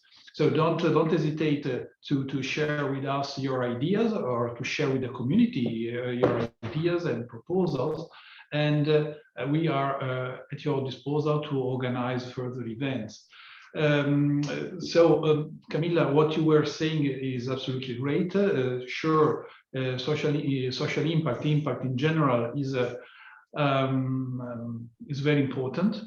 I think this could also be a topic of conversation for some next meetings after the ICA Congress or whatever. So we can also organize meetings for who is interested and willing to join next year. No problem. So the doors are open. The project has started, and the community is there. So everyone who wants to organize something can always find in us, in the ESIS and ESSFI, and who wants to participate. That's it. That's it. So for sure, measuring the impact, etc., is an important topic. We are in contact with another PLP. So you remember that the OECD financed various projects like Silk. There were 6, and we are planning kind of exchange meeting with another partnership that is dealing with social impact measurement. So maybe we can elaborate a bit and prepare a common agenda and share it with you and see when this is feasible and who wants to join. But the doors are open. I can anticipate that we are planning one, maybe early next year, with a specific focus on platforms. This topic has emerged through various cases, and then last week we were participating at the Platform Cooperative Consortium conference that was held in Berlin. And yeah, there's a great interest, and I think that these digital platforms that sometimes are already born global organization, but they may represent a very interesting tool for internationalization. So another interesting topic, I think, could be this. But if there are others, if you want to share, if you want to meet, if you want to have more information, don't hesitate to get in touch with us. Yeah, and from SCC International Forum, I know that we're very interested in following this, to keep this conversation going. So next year's Mont Blanc meeting will be another arena where we can take this further. So we are start building the calendar for the agenda for next year. So. Let's go. Let's go. Let's do it. Great right news. Now. Great news. Thank you, Luca. Thank you both. Samuel has his hand raised. Samuel?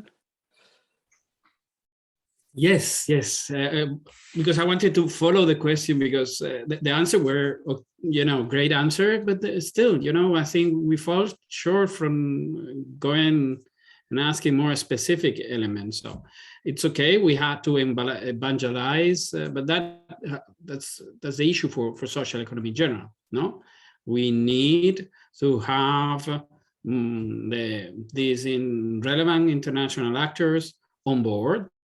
As a matter of fact, the coalition, of course, has to evangelize. That's the main element for the newly born coalition.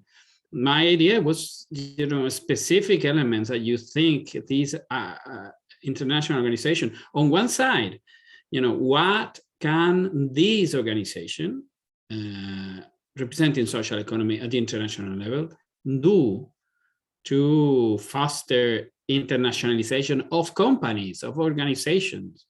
And of course, they had to promote the international agenda of social economy. But in the specific issue of the internationalization of social and solidarity economy, what can they do on one side? And also the international organization. We have ILO. ILO is a unique international organization. ILO is a normative organization. They can issue recommendations to their members. Okay, And, you know, we have this opportunity that we have the Assembly addressing next year, the ILC conference, international level conference, addressing specifically social and solidarity economy. So what can we ask them that can foster, that can facilitate that we exchange more often, and not only among us, but among our companies, and along these specific issues. And on the other side, you were saying they have to come to our governments to, you know, convince them, et cetera, national governments and local governments, by the way.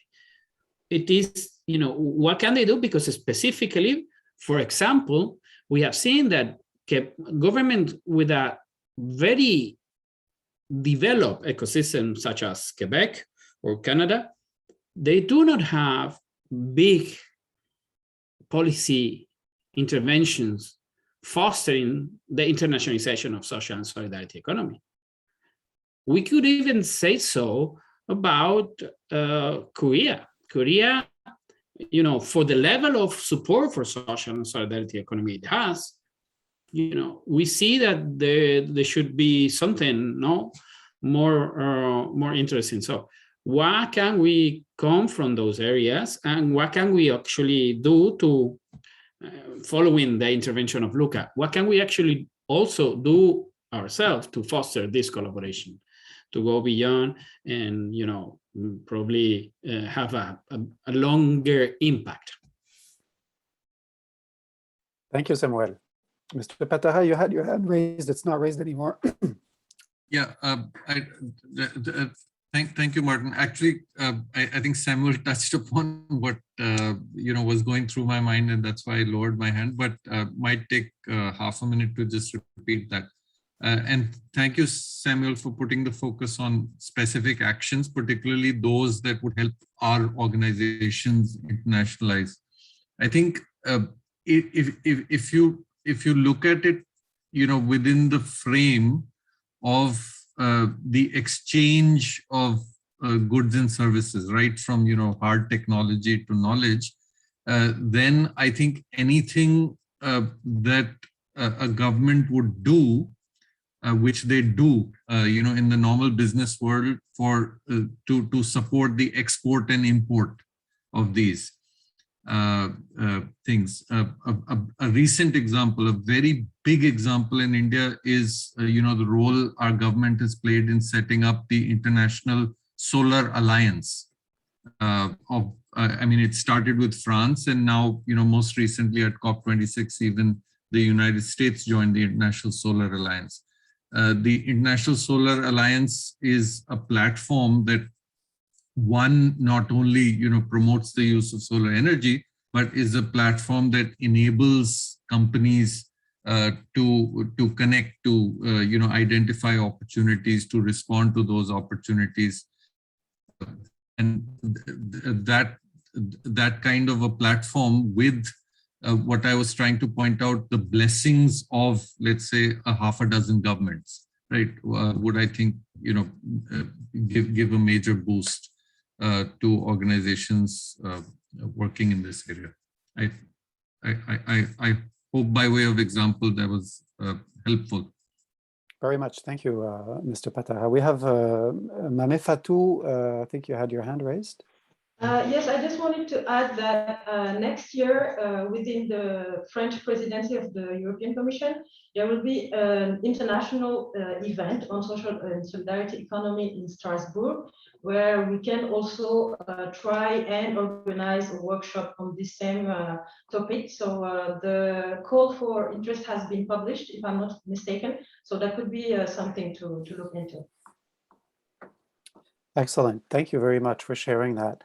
I don't see any more questions. I'll take the liberty of also, since we mentioned the ICA Global Conference in Seoul that's arriving in December, I'd like to invite you all, if you have a chance. I don't know if it'll be streamed. It'll certainly be presented in person, but there's a very interesting example in the form of a documentary on the Federation of Co-ops of Northern Quebec, Nunavik, a movie called Atautsikut on an indigenous co-op. And if we would have gone back in the Dieses project, I think we would have proposed it as a study case for this. And I want to point it out because it's not a well-known story, even in Quebec. It's a very powerful one, probably one that's the most transformative in the context of our province. And that has a strong, very strong internationalization component in all directions. So that's noted. If you go on the ICA website, you'll probably have a link to that movie. We still have 10 minutes before our next panel. And so we still have some time for some questions or some interventions from our panelists. I don't see anything in the chat.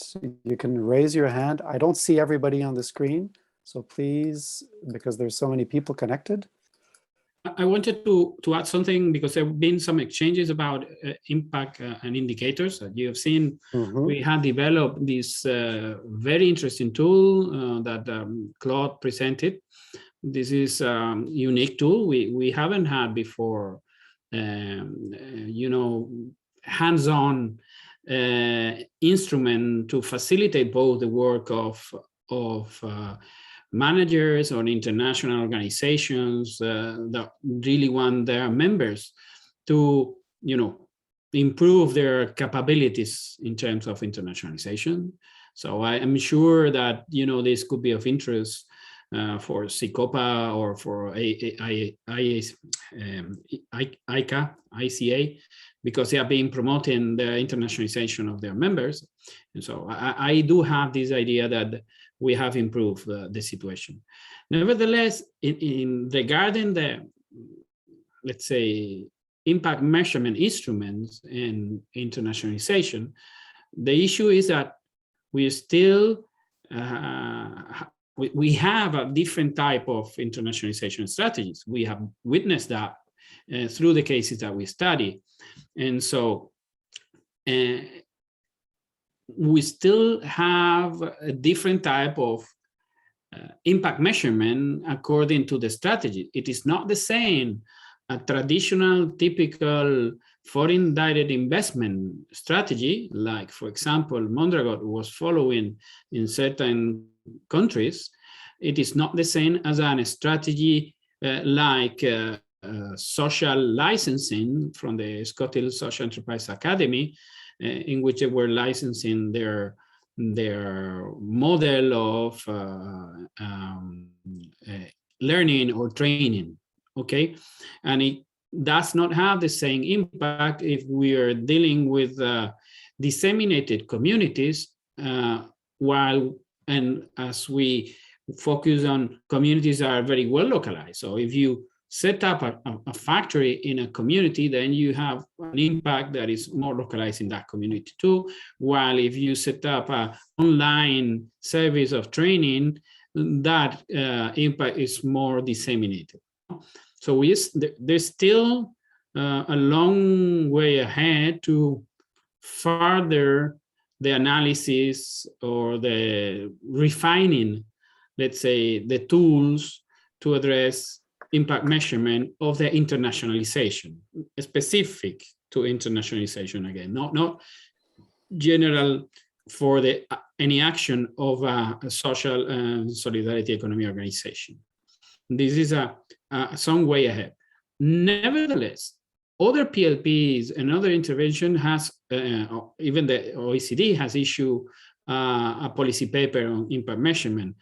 One thing that we have found that is interesting is the combination between a standard approach in which you set up a general framework how to do the impact measurement, and in this view, our tool could be following that path, but then you have to also facilitate that the specific indicators and the specific, let's say, key performance indicators that you're using for your intervention, for your strategy, has a flexibility to be adapted to different contexts, and also to, let's say, the capacity of each organization and their capabilities, and also the degree of the strategy. Is not the same a fully fledged strategy with a lot of elements, with a lot of resources, and just a collaboration between two small social enterprises on two sides of the Atlantic. Okay, that could be another issue in that direction. Finally, quickly, Samuel, because we're going to need to wrap up. Okay, well, then I find it. I end that there, so in case any other want to do something more. Thank you. I think this. Thank you all for your interventions. I think this highlights what we've all been saying, that we've created a community and we need to continue working and exchanging together. And without further ado, I'd like Mame Fatou to, I think, introduce our next panel. Yes, thank you, Martin. But just before that, I see that Claude has like a word. So Claude, please, Claude. After 15 minutes, I have 10 seconds. 15. There was a lot of... There's a lot of echo. Close one of your microphones, please. Sorry. There was a lot of questions in the chat on the possibility of obtaining the presentation from Monsieur Conseil and ZSI. Of course, it will be available. There's also a larger document that gets much more in detail about the methodology that we use.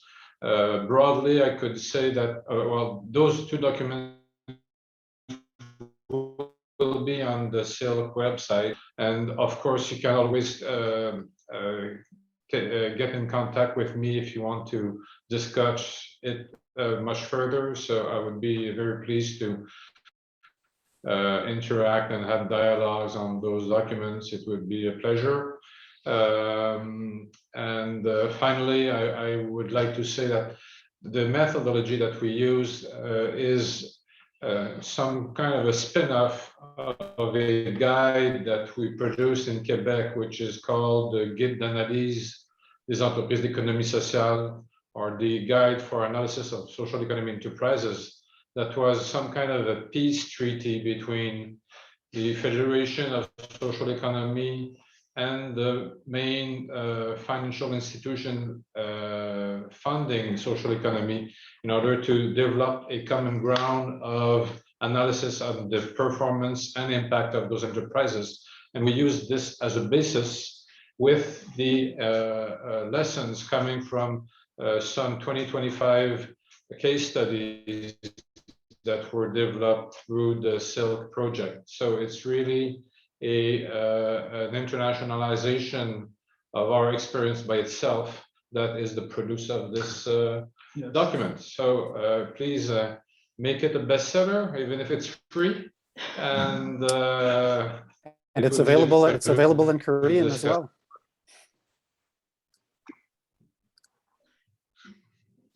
Well, thank you, Claude. Now we're going to move on to our last panel. I love how on time we are. This is great. So the floor is yours, Gianluca, to introduce the panel with our international guests. Thank you very much, Mame. Thank you all. We are in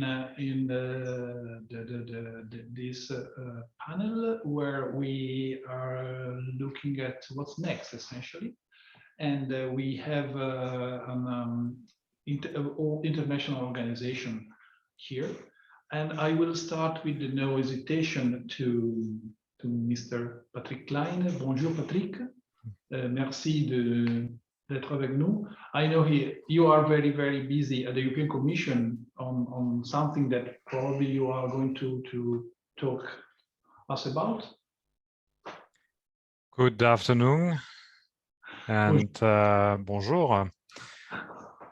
I hope everything's fine. I thank you, I mean, for the invitation. Yes, indeed, we are very busy. It's now, let's say, the final countdown, you know, to the release of the action plan on the 8th of December, and I'm, let's say, quite happy, you know, to be with you. I will deliver some word, you know, about what we are doing, where we are, what we intend to do, in the coming months. But first of all, maybe I would like to mention further that, and this has been discussed, this afternoon, that the role of the social economy that needs to be really at the heart of our policy. And what we see is that indeed a crisis like the one we are living in is really a time where stability is shaken, and we need to take clear action to change the situation. And this is why the European Commission is really working on the creation, on the preparation of this social economy action plan, because the action that we are preparing, they should be seen really as, let's say, opportunities to build back better.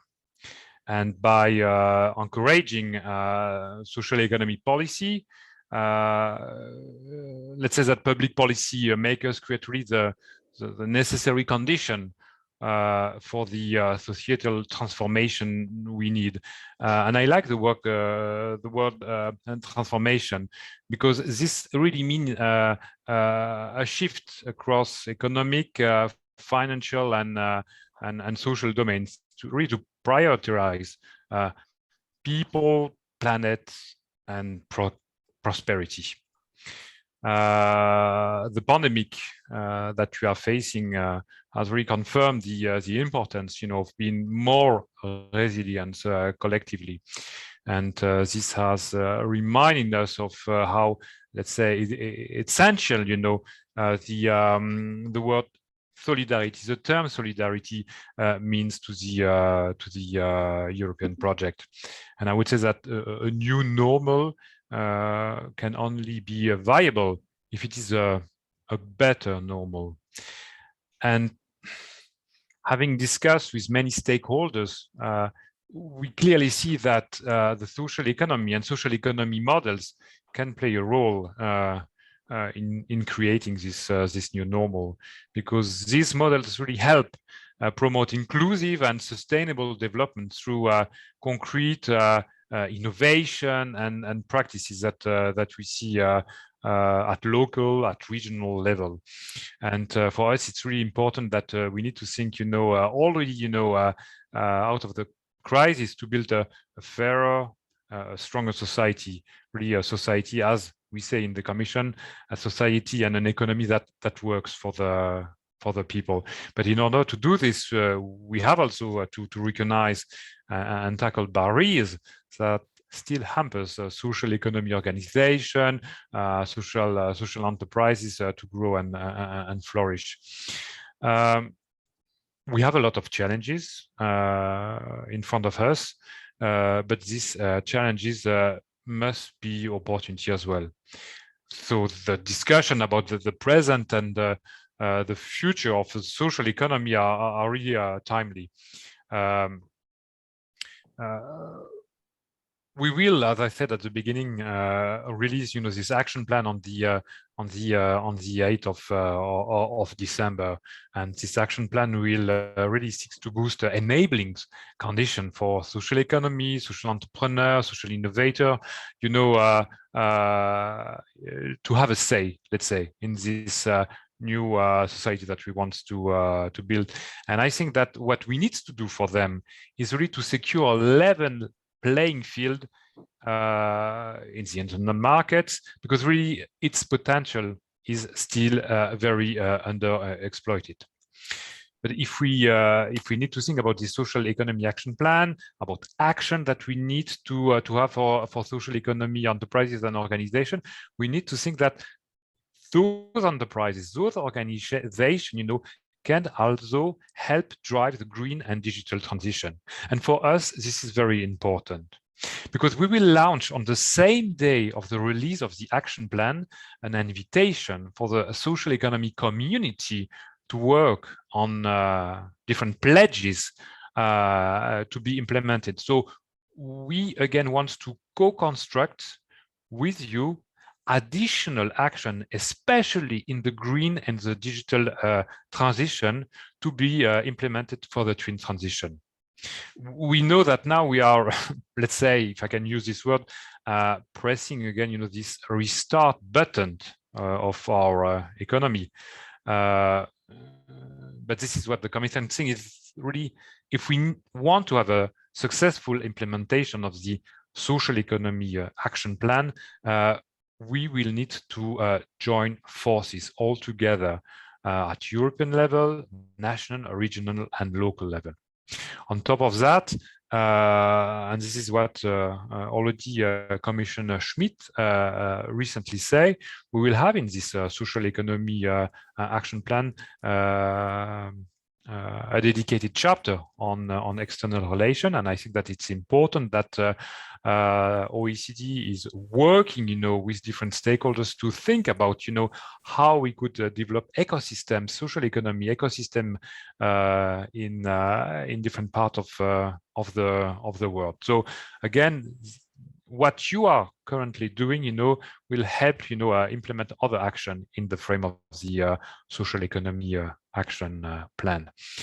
All the discussion, the presentation that you have today, have certainly made an important contribution to the topic. I personally know that I can count on all of you, to implement this, the further action that we will have, and I thank you very much. So and hope to again, discuss with you physically in Strasbourg in 2 months' time, the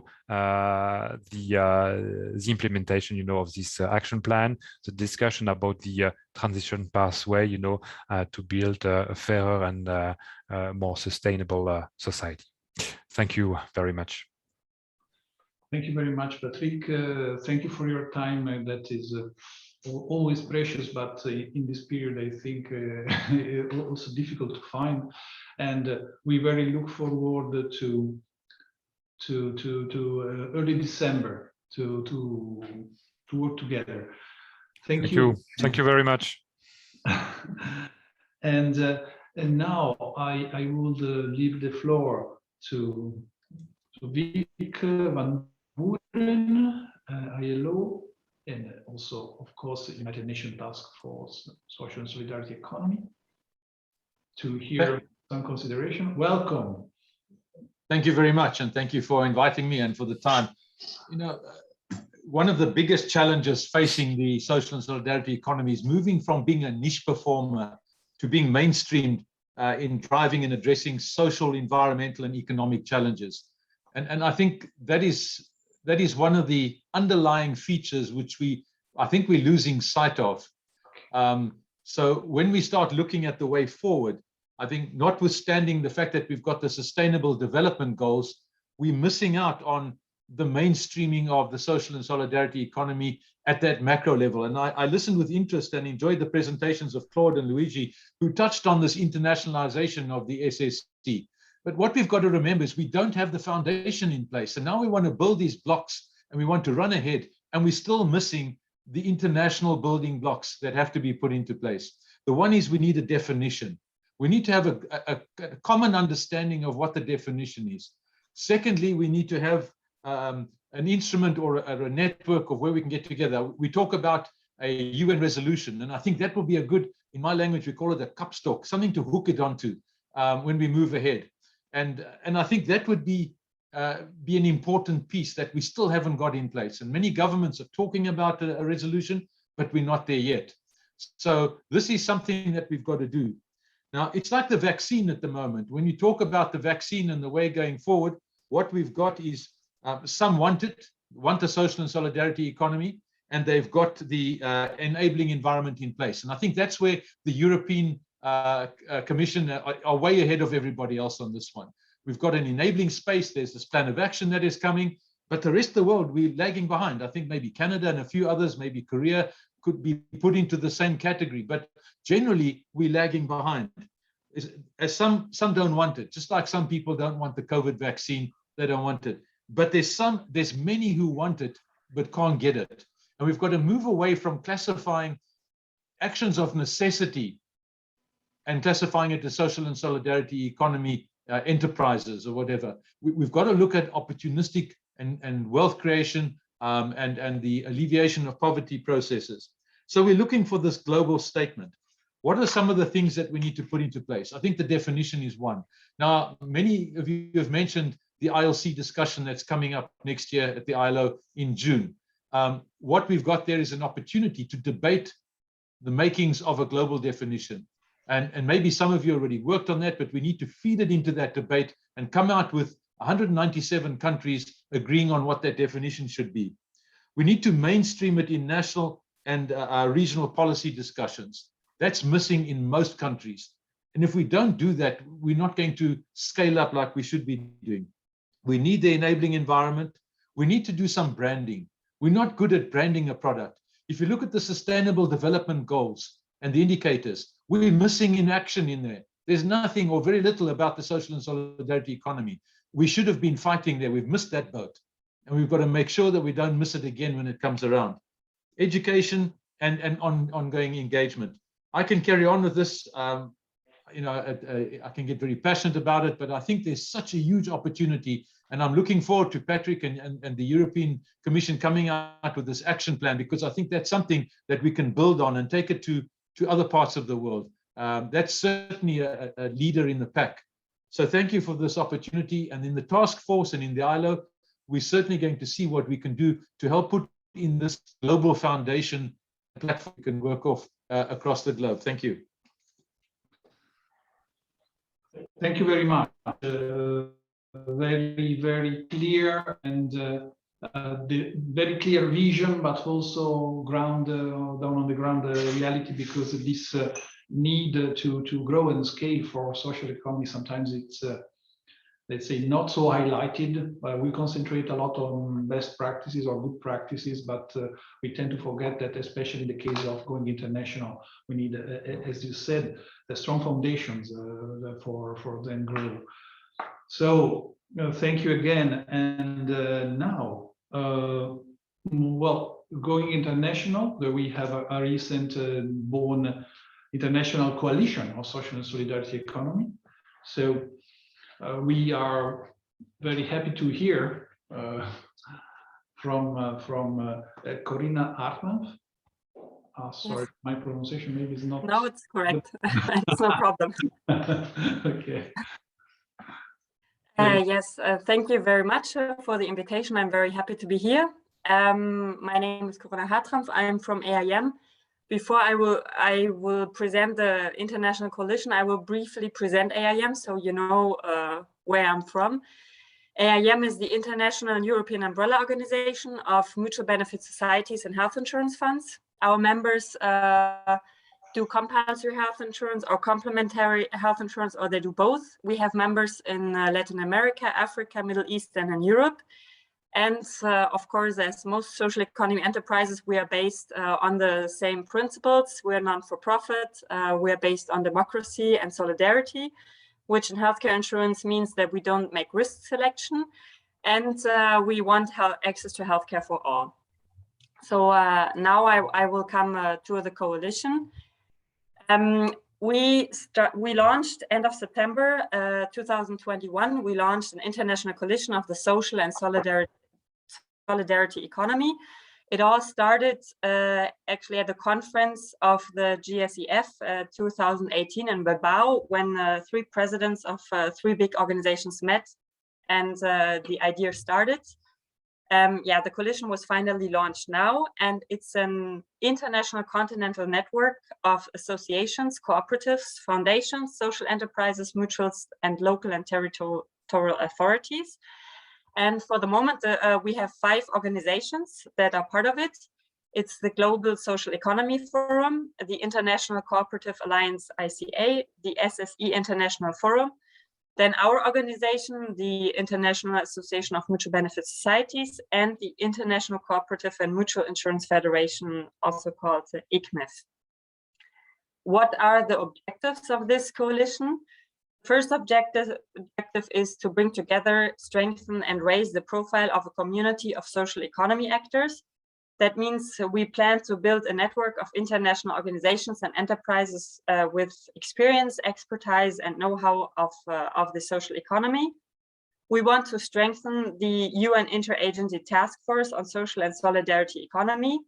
And we want to consolidate the block of social economy networks and organizations within the relevant and existing broader international initiatives.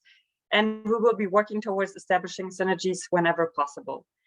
Then the second objective is to deepen advocacy efforts for the recognition of social economy at international level. And there we plan to lobby national and local governments on legal frameworks, public policies, and financial support measures.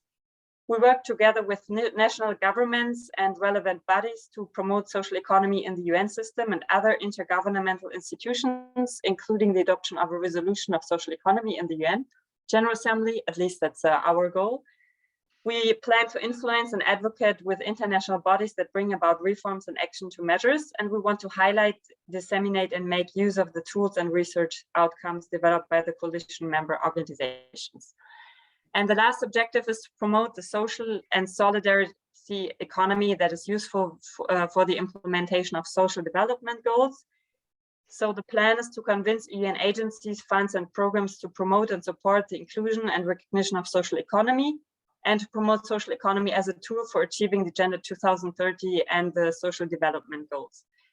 Like I said, we had just started. We have just launched this coalition. We had a couple of meetings, and yeah, the work, I would say, is going on well, and we will see where it will lead to.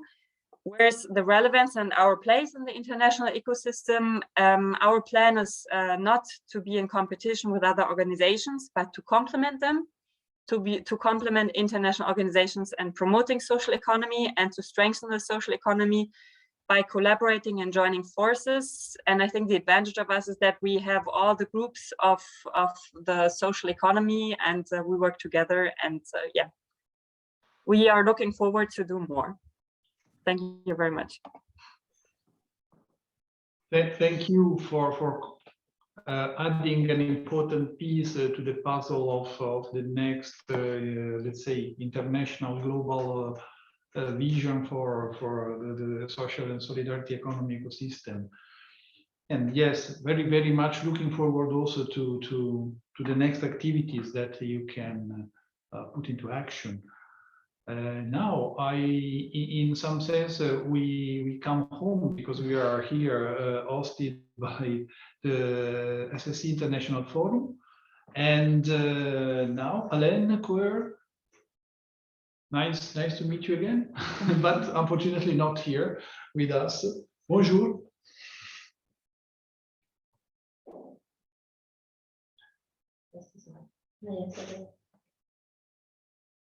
Bonjour, Alain. Can you hear us?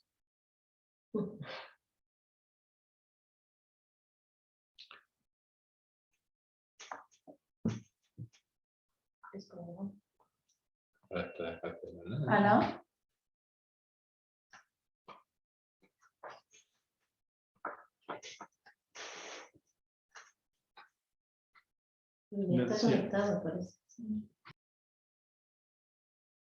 Okay, otherwise we can move to the next speaker and then come back. Okay. Bonjour. Vous m'entendez? Oui, maintenant oui. Ben Gianluca, c'est moi. Alain, tu ne sais plus me présenter. Oui, je te connais. Bonjour. Je ne sais pas ce que tu cherchais, mais c'est moi, hein, il n'y a pas de problème. On t'entendait pas. We could not hear you. But I will speak in French, so pour faire travailler nos traducteurs dans l'autre sens. Bonjour. Donc je disais que on est chez toi pratiquement. On est ici Social Solidarity Economy International Forum à Paris. Et on te donne la parole pour tes considérations de ce dernier panel sur l'internationalisation. Merci Gianluca, merci chers amis. Je vois avec plaisir un certain nombre de visages connus que je ne rencontre pas assez souvent pour le moment. La preuve, tu es à Paris et moi je suis à Bruxelles. Donc, mais bon, ceci étant, merci beaucoup en tout cas pour l'organisation de cet atelier et pour ce tour d'horizon très large sur les questions d'internationalisation. Effectivement, je pense qu'aujourd'hui, on vit un momentum un peu particulier et je pense qu'on doit plutôt s'en réjouir. Avec un peu de recul, et tu sais bien, Gianluca, on se connaît depuis longtemps, l'économie sociale est plutôt aujourd'hui dans une vague qui est plutôt portée, plutôt que dans le creux de la vague. Si on parle d'économie sociale en tant que telle, l'utilisation et l'organisation autour de l'économie sociale, ça ne remonte pas à plus de 25 ans. Il y a 25 ans d'ici, on ne parlait pas d'organisation de l'économie sociale. On parlait bien de l'AIM qui existait, de l'Alliance coopérative internationale, des grands réseaux, mais c'était des réseaux qui étaient spécifiquement liés à un type d'organisation, même de l'économie sociale. Puis progressivement, on a vu quand même, à l'initiative de la Commission européenne dans les années 90, des initiatives visant à encourager l'économie sociale. Et Social Economy Europe, qui auparavant s'appelait la CEP-CMAF, a pris naissance dans ces années 90. Nous avons traversé en termes d'économie sociale une période très difficile, qui était les années 2000, un peu les années euphoriques du point de vue économique, et où nous avons vu quand même beaucoup de démutualisation, beaucoup de coopératives qui se sont tournées vers le marché, qui ont quitté leurs valeurs intrinsèques. Et puis est arrivée la crise économique. Crise économique qui a rudement touché nos organisations et qui aurait pu encore un peu plus affaiblir l'économie sociale. Et puis à nouveau, la Commission européenne a pris une initiative, c'était le Social Business Initiative en 2011, donc il y a 10 ans d'ici. Et puis un peu après, nous avons eu la conférence de Strasbourg, première grande conférence de l'économie sociale. Entre-temps, l'organisation que je préside aujourd'hui s'appelait les Rencontres du Mont Blanc. On peut dire que les Rencontres du Mont Blanc étaient les premières formes où on a essayé de regrouper toutes les organisations actives en économie sociale en un lieu identique pour pouvoir échanger, travailler, partager les bonnes pratiques. Et je pense que ce fut certainement un élément déclencheur sur le fait qu'on a à un moment donné besoin de se regrouper. Et c'est ce que je constate aujourd'hui, contrairement à il y a une dizaine d'années où c'était une dispersion des forces et des moyens.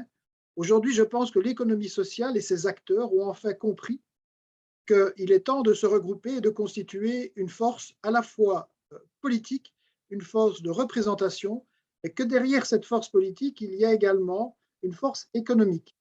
C'est ce qu'on essayons régulièrement de mettre en évidence, et tu le dis, c'est que l'économie sociale européenne aujourd'hui, c'est quand même 10% du produit intérieur brut de l'Union européenne. C'est plus de 2 millions d'entreprises. C'est au niveau de l'Alliance coopérative internationale, c'est 1 milliard de personnes qui, de manière ou d'une autre, sont impactées par des coopératives, avec des coopératives qui exercent dans tous les champs d'activité. Et donc, c'est aussi un élément de force qu'on a souvent voulu réduire, minimaliser, marginaliser l'importance de l'économie sociale, parce que ce n'était pas intéressant pour l'économie capitaliste. Or, aujourd'hui, qu'est-ce que je constate, c'est que les différentes crises que nous vivons, elles auraient pu, je ne dis pas qu'on a toutes les solutions, mais quand on regarde de près, nous étions là et nous avons toujours les solutions. Si nous regardons l'approche à travers la crise économique et la crise financière, l'économie sociale, elle repose sur un mode de gouvernance.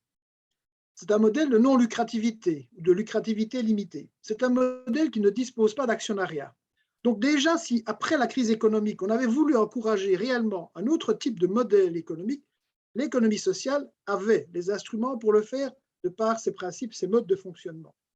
Dans le domaine bancaire, nous avons des banques éthiques et on voit tout doucement qu'elles prennent de plus en plus d'importance. Donc il y a une réponse déjà de l'économie sociale. Si on regarde maintenant la crise alimentaire, la crise climatique que nous vivons, qui vont continuer à nous impacter, et probablement à la suite de ça, la crise sanitaire qui vont continuer à se succéder, l'économie sociale avait déjà un certain nombre de réponses. Ce sont les circuits courts, c'est l'économie du recyclage, c'est la manière dont on est beaucoup plus respectueux dans nos modes de production, beaucoup plus respectueux dans les modes de consommation. Donc, encore une fois, l'économie sociale portait en elle un certain nombre de réponses qu'à une certaine époque, on ne voulait pas entendre. Or, aujourd'hui, les réponses que nous pouvons apporter commencent à être audibles, et elles sont audibles parce que nous commençons mieux à nous structurer. C'est très important. Je ne parle pas de la crise migratoire également, sur laquelle nos organisations, nous avons aussi des réponses. Intrinsèquement, nous avons ces réponses-là. Nous travaillons parce que nous sommes des organisations qui intégrons fortement les personnes dans le modèle que nous sommes, qui ne pratiquons pas l'exclusion ou la sélection des risques dans le modèle mutualiste. Donc, nous sommes des organisations intrinsèquement intégratives, démocratiques, participatives. Donc, nous avons effectivement aussi là un ensemble de réponses tout à fait possibles et même souhaitables par rapport aux crises que nous allons traverser et que nous traversons déjà. Donc, l'importance de se structurer aujourd'hui, de s'organiser, d'avoir, comme Corinna vient de le dire, une coalition d'acteurs qui se mobilisent face à des objectifs qui étaient encore, il y a 10 ans d'ici, inaccessibles, ou même on ne le mettait même pas sur la table. Je reviens au BIT. Le BIT a un département coopératif qui était là depuis des dizaines d'années, mais coopérative uniquement. La dynamique économie sociale, il faut le reconnaître, et grâce à Vic, est venue vraiment renforcer à la fois au BIT, mais avec les autres agences des Nations Unies, la prise de conscience de l'importance de nos organisations. Et si aujourd'hui, dans l'année qui vient, on a la possibilité d'avoir cette recommandation, il faut se rendre compte du chemin parcouru. Et on ne pourra obtenir cette recommandation que si les organisations seront bien présentes pour faire du lobby, et c'est comme ça qu'il faut le dire, vers les gouvernements, vers les syndicats, vers les employeurs. Aujourd'hui, si nous voulons être efficaces, alors nous ne sommes pas efficaces en termes de moyens financiers. Nous ne sommes pas les consortiums informatiques ou pharmaceutiques qui disposent de millions de dollars ou d'euros pour organiser leur lobby. Non, nous disposons d'une intelligence collective. Et j'insiste là-dessus. C'est parce que nous arrivons à nous regrouper intelligemment avec des objectifs qui sont de plus en plus clairs et précis, que derrière ces objectifs-là, nous arriverons à mobiliser l'ensemble des communautés qui participent à l'économie sociale.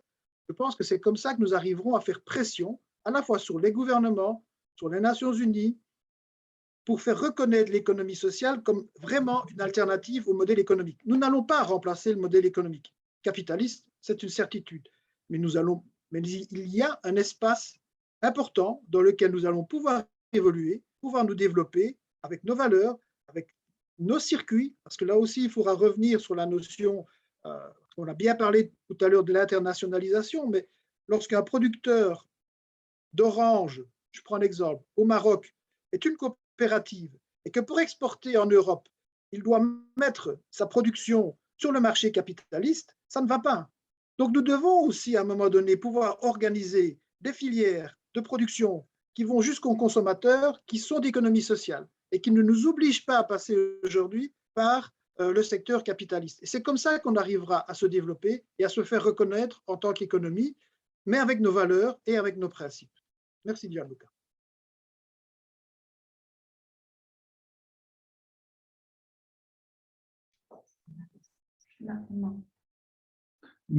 Merci beaucoup. C'est vraiment, oui, c'était très bien aussi de nous rappeler que, disons, on est dans un momentum très fort et merci aussi pour avoir partagé avec nous des réflexions qui ne sont pas que l'enthousiasme, mais aussi des problèmes ou des criticités qu'il faut prendre en considération. Et bon, je pense qu'on a vraiment eu beaucoup de différentes perspectives. Et on reste virtuellement sur Paris avec l'OCDE. Antonella, buongiorno. Buongiorno, good afternoon, bon après-midi. Grazie, merci beaucoup de nous avoir rejoints.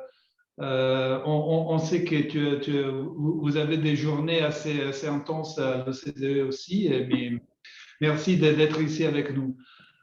Alors, on est en conclusion, donc, tu as vu, nous avons un peu, disons, fait la synthèse des travaux qu'on a fait dans notre Peer Learning Partnership.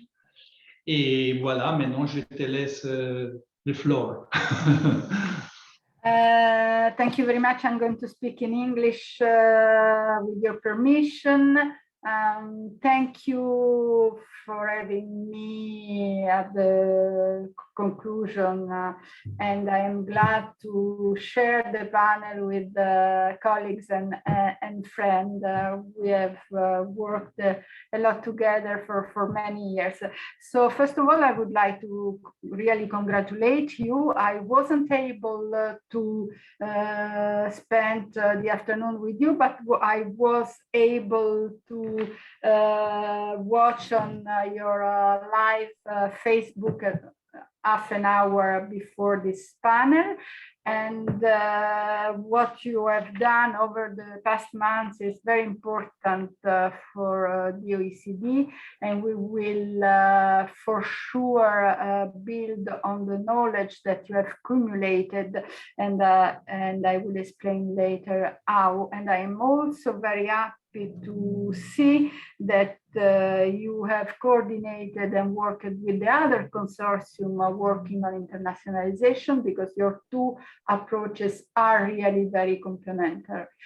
And also, I have heard you saying that you plan also additional events with other consortia, possibly also working on other issues. And this is exactly what we wanted to foster with this action funded by the European Commission when we put together this 6 partnership, which are now, whose work is now close to an end, unfortunately.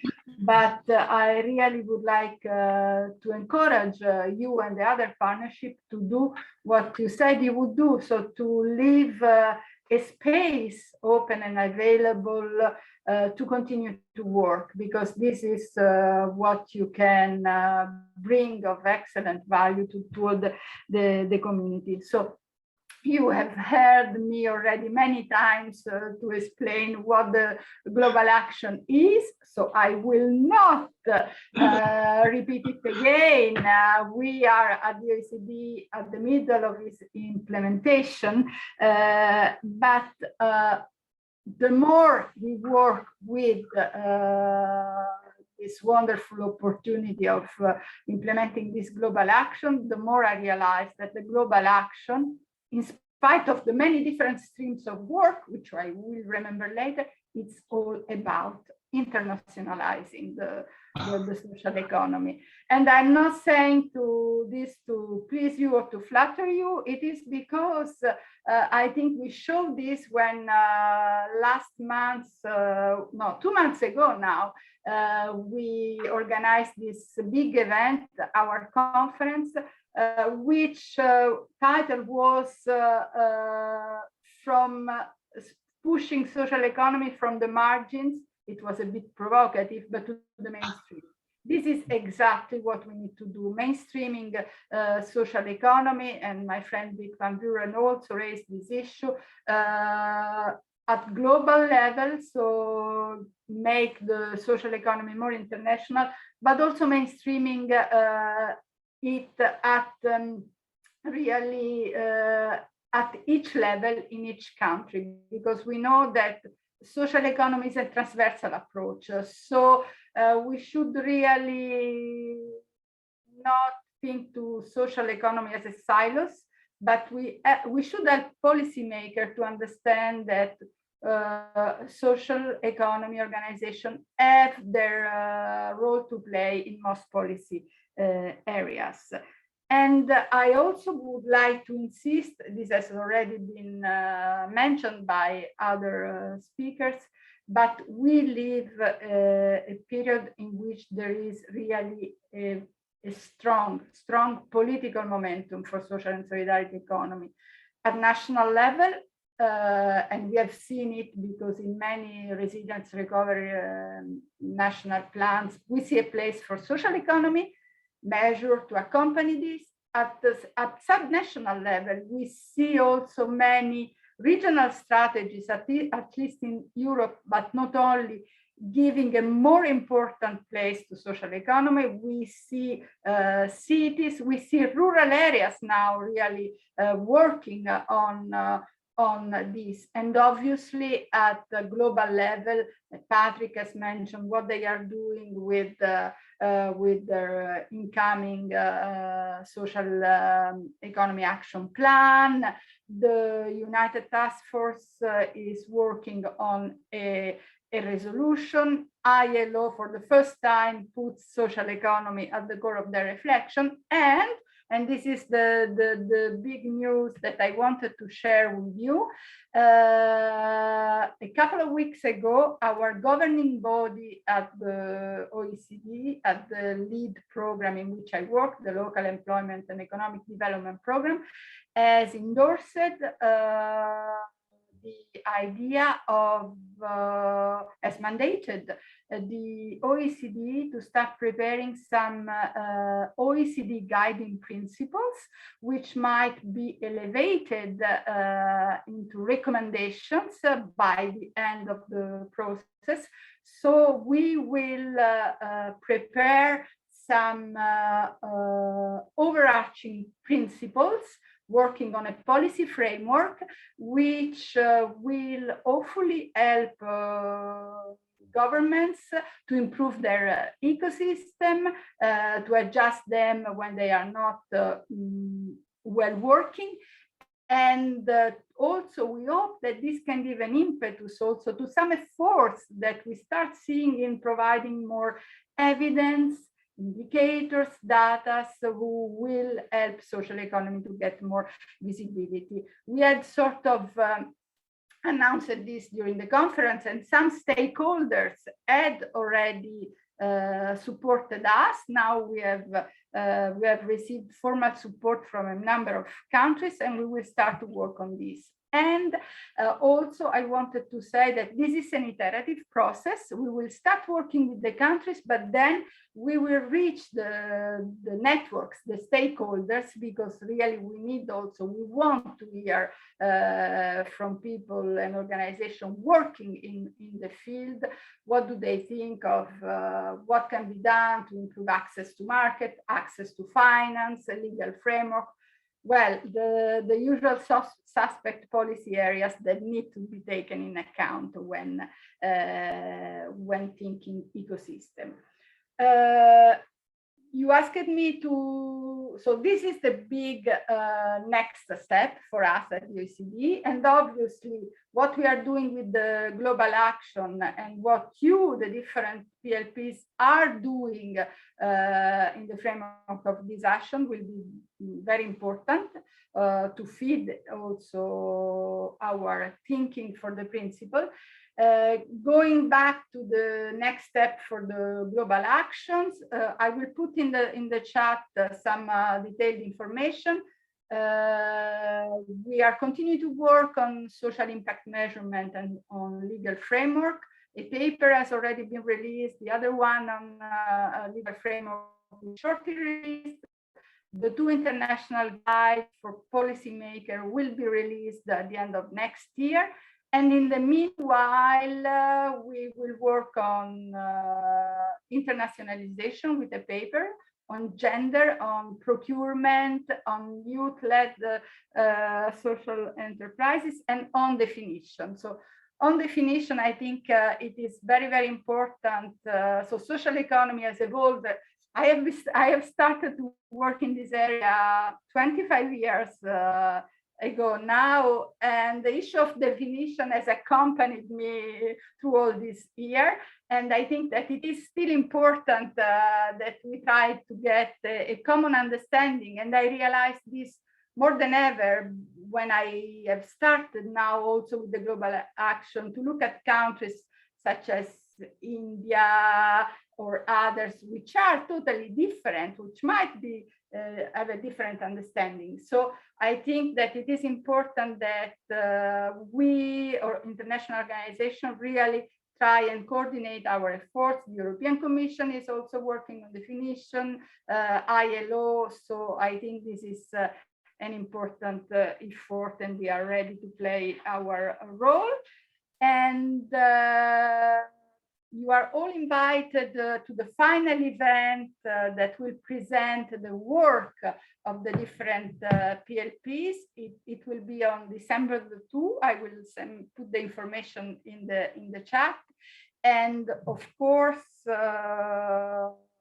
please save the dates for mid-December next year for the final conference. But in the meanwhile, you will hear from us, and we hope to hear from you, including for the OECD principles. Thank you very much. Thank you very much, Antonella. Thank you for sharing also this news that about the OECD that are complementing the panorama of next year, which will bring us a lot of additional, let's say, contribution and raising the level and the visibility of the importance of our sector. Now, according to the program, it's closure and next steps, right? Okay. Well, the closure is easy in the sense that I will close as I was starting. So thank you, saying thank you, essentially. Because today we had the opportunity to go through the main features and even quickly, because a lot of work has been done in these intense months. Nevertheless, all that we have produced will be available for everyone on the website. And so thank you for hosting this event to this fantastic team in the Mont Blanc Forum in Paris. The Mont Blanc in Paris is an interesting concept, but so what are the next steps? The next steps are that we will meet soon. I think there are some OECD related dates that Antonella was sharing, but as we were saying before, Silk continues, and we are at your disposal for further events, and stay tuned because some of them are already in preparation. So thanks to all the interpreters and the team of all the people at the ESIS as well organizing this event. Thanks to some brave colleague who came to Paris in person from outside. And now, yes, Mami, the floor is yours. Well, I just wanted to ask the people who are still here if they wouldn't mind to turn their video on so we can take a family picture, if you don't mind.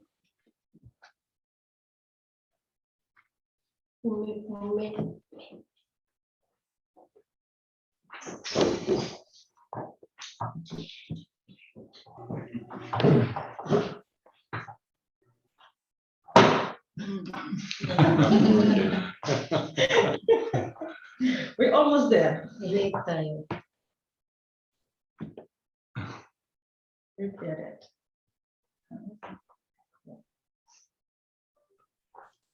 Thank you. Yeah, I think we got a very nice one.